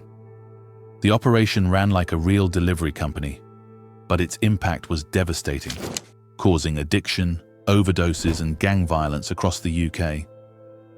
Things started to go wrong in 2016. A Dutch lorry driver, suspicious about his load, called the police. They found 8 kilograms of cocaine hidden in onions at Harwich International Port. The National Crime Agency responded with Operation Falcon, working with Dutch police and border force. That bust was a warning, and Green changed tactics, starting new fake companies to keep smuggling. In 2018, a huge mistake exposed the operation's weak points. Members Russell Leonard and another man were told to deliver 57 kilograms of amphetamines from the Netherlands. They left the van unlocked in an Amsterdam car park and went drinking all night. The Dutch police, who were watching them, stopped the van and made arrests. Green's angry reaction was caught on a hidden recording, putting him in serious trouble. The whole thing began to fall apart in 2020 when European police cracked EncroChat. Green's duck farmer messages showed drug plans, money deals, and ties to Rheinbout investors. The hack revealed everything, leading to arrests all over Europe. For Green, it was the final blow. The NCA now had clear proof of his control over the £7 billion plot. Operation Falcon expanded with better tracking. The NCA and Dutch police watched warehouses in Sheffield, Leeds, and the Netherlands, following drug routes. Phone taps caught Green's talks with his team. Seized drugs had labels linking them to different UK gangs, proving how wide the network reached. By late 2018, the NCA had enough proof to take down the group, with planned arrests. In 2019, police raids early in the morning targeted Green's operations. The police arrested Green from his residence in Widnes and seized £10,000 in cash. 13 others, such as Sohail Qureshi, Stephen Martin, Leslie Kewen, and Russell Leonard, were arrested in the Netherlands and the UK. Police also found drugs, fake business papers, and financial records, closing warehouses and exposing the fake companies. The raids closed down a 3-year smuggling operation. The court trials at Liverpool Crown Court started in 2021 and became the longest in UK criminal history, lasting 23 months until 2024. COVID-19 delays stretched out the case, which involved 18 people. Prosecutors used EncroChat messages, seized drugs, bank records, and video footage. Green was charged with planning to bring in Class A and B drugs, lying to get money, and cleaning illegal money. The jury took 141 hours to reach a verdict, showing how complex the case was. Green was given 32 years behind bars, one of the longest in the UK for drug dealing. The judge said the damage was massive, with addiction, violence, and social problems spreading because of the operation. Sohail Qureshi was given 21 years, Stephen Martin 28 years, and Russell Leonard 24 years. Dutch partners Barbara Rheinbout and Johannes Vesters were given 18 and 20 years respectively. The 18 guilty verdicts added up to 246 years in prison, a major hit to organized crime. The trials demonstrated the impact of the operation on society. The 50 tons of drugs created a national emergency, causing overdoses, gang wars, and damage in local communities. Crime rates went up in most areas, as did addiction. The £7 billion operation made money like a normal business, but the profits were used to fund more crime. The case demonstrated the far-reaching consequences of drug dealing on families, businesses, and public safety. International collaboration was at the center of Green's downfall. The NCA worked with Dutch police, border force, and Europol, sharing information about supply chains and drug routes. The EncroChat hack showed how modern technology can help police, turning a criminal tool into solid evidence. Green's takedown shook the UK's drug trade. His network supplied drugs to numerous gangs, and his dismantling compelled shifting in drug supply. Local drug gangs attempted to replace Green's business, but none were this large. Green's empire was built on trust in real companies, trade networks, and even his partners. His fall showed how that trust could be a weakness. The EncroChat breach, betrayal by people who trusted technology, and a careful truck driver were turning points. These, combined with relentless police work, showed that no criminal group is too big to be taken down. Green's 32-year prison sentence guarantees that he will spend the rest of his life behind bars, bringing an end to his reign as the Big Fella. His nickname, once a point of pride, is now a warning. Taking down the operation stopped a major drug pipeline, but the demand for drugs is still there. It takes more than police work to stop this. We need to deal with the deeper causes like poverty, lack of opportunity, and addiction. Paul Green's legacy is about damage and lessons learned. His £7 billion empire caused a lot of harm, but breaking it apart gives us hope. This case shows that strong police work, global teamwork, and new tech can stop even smart criminals.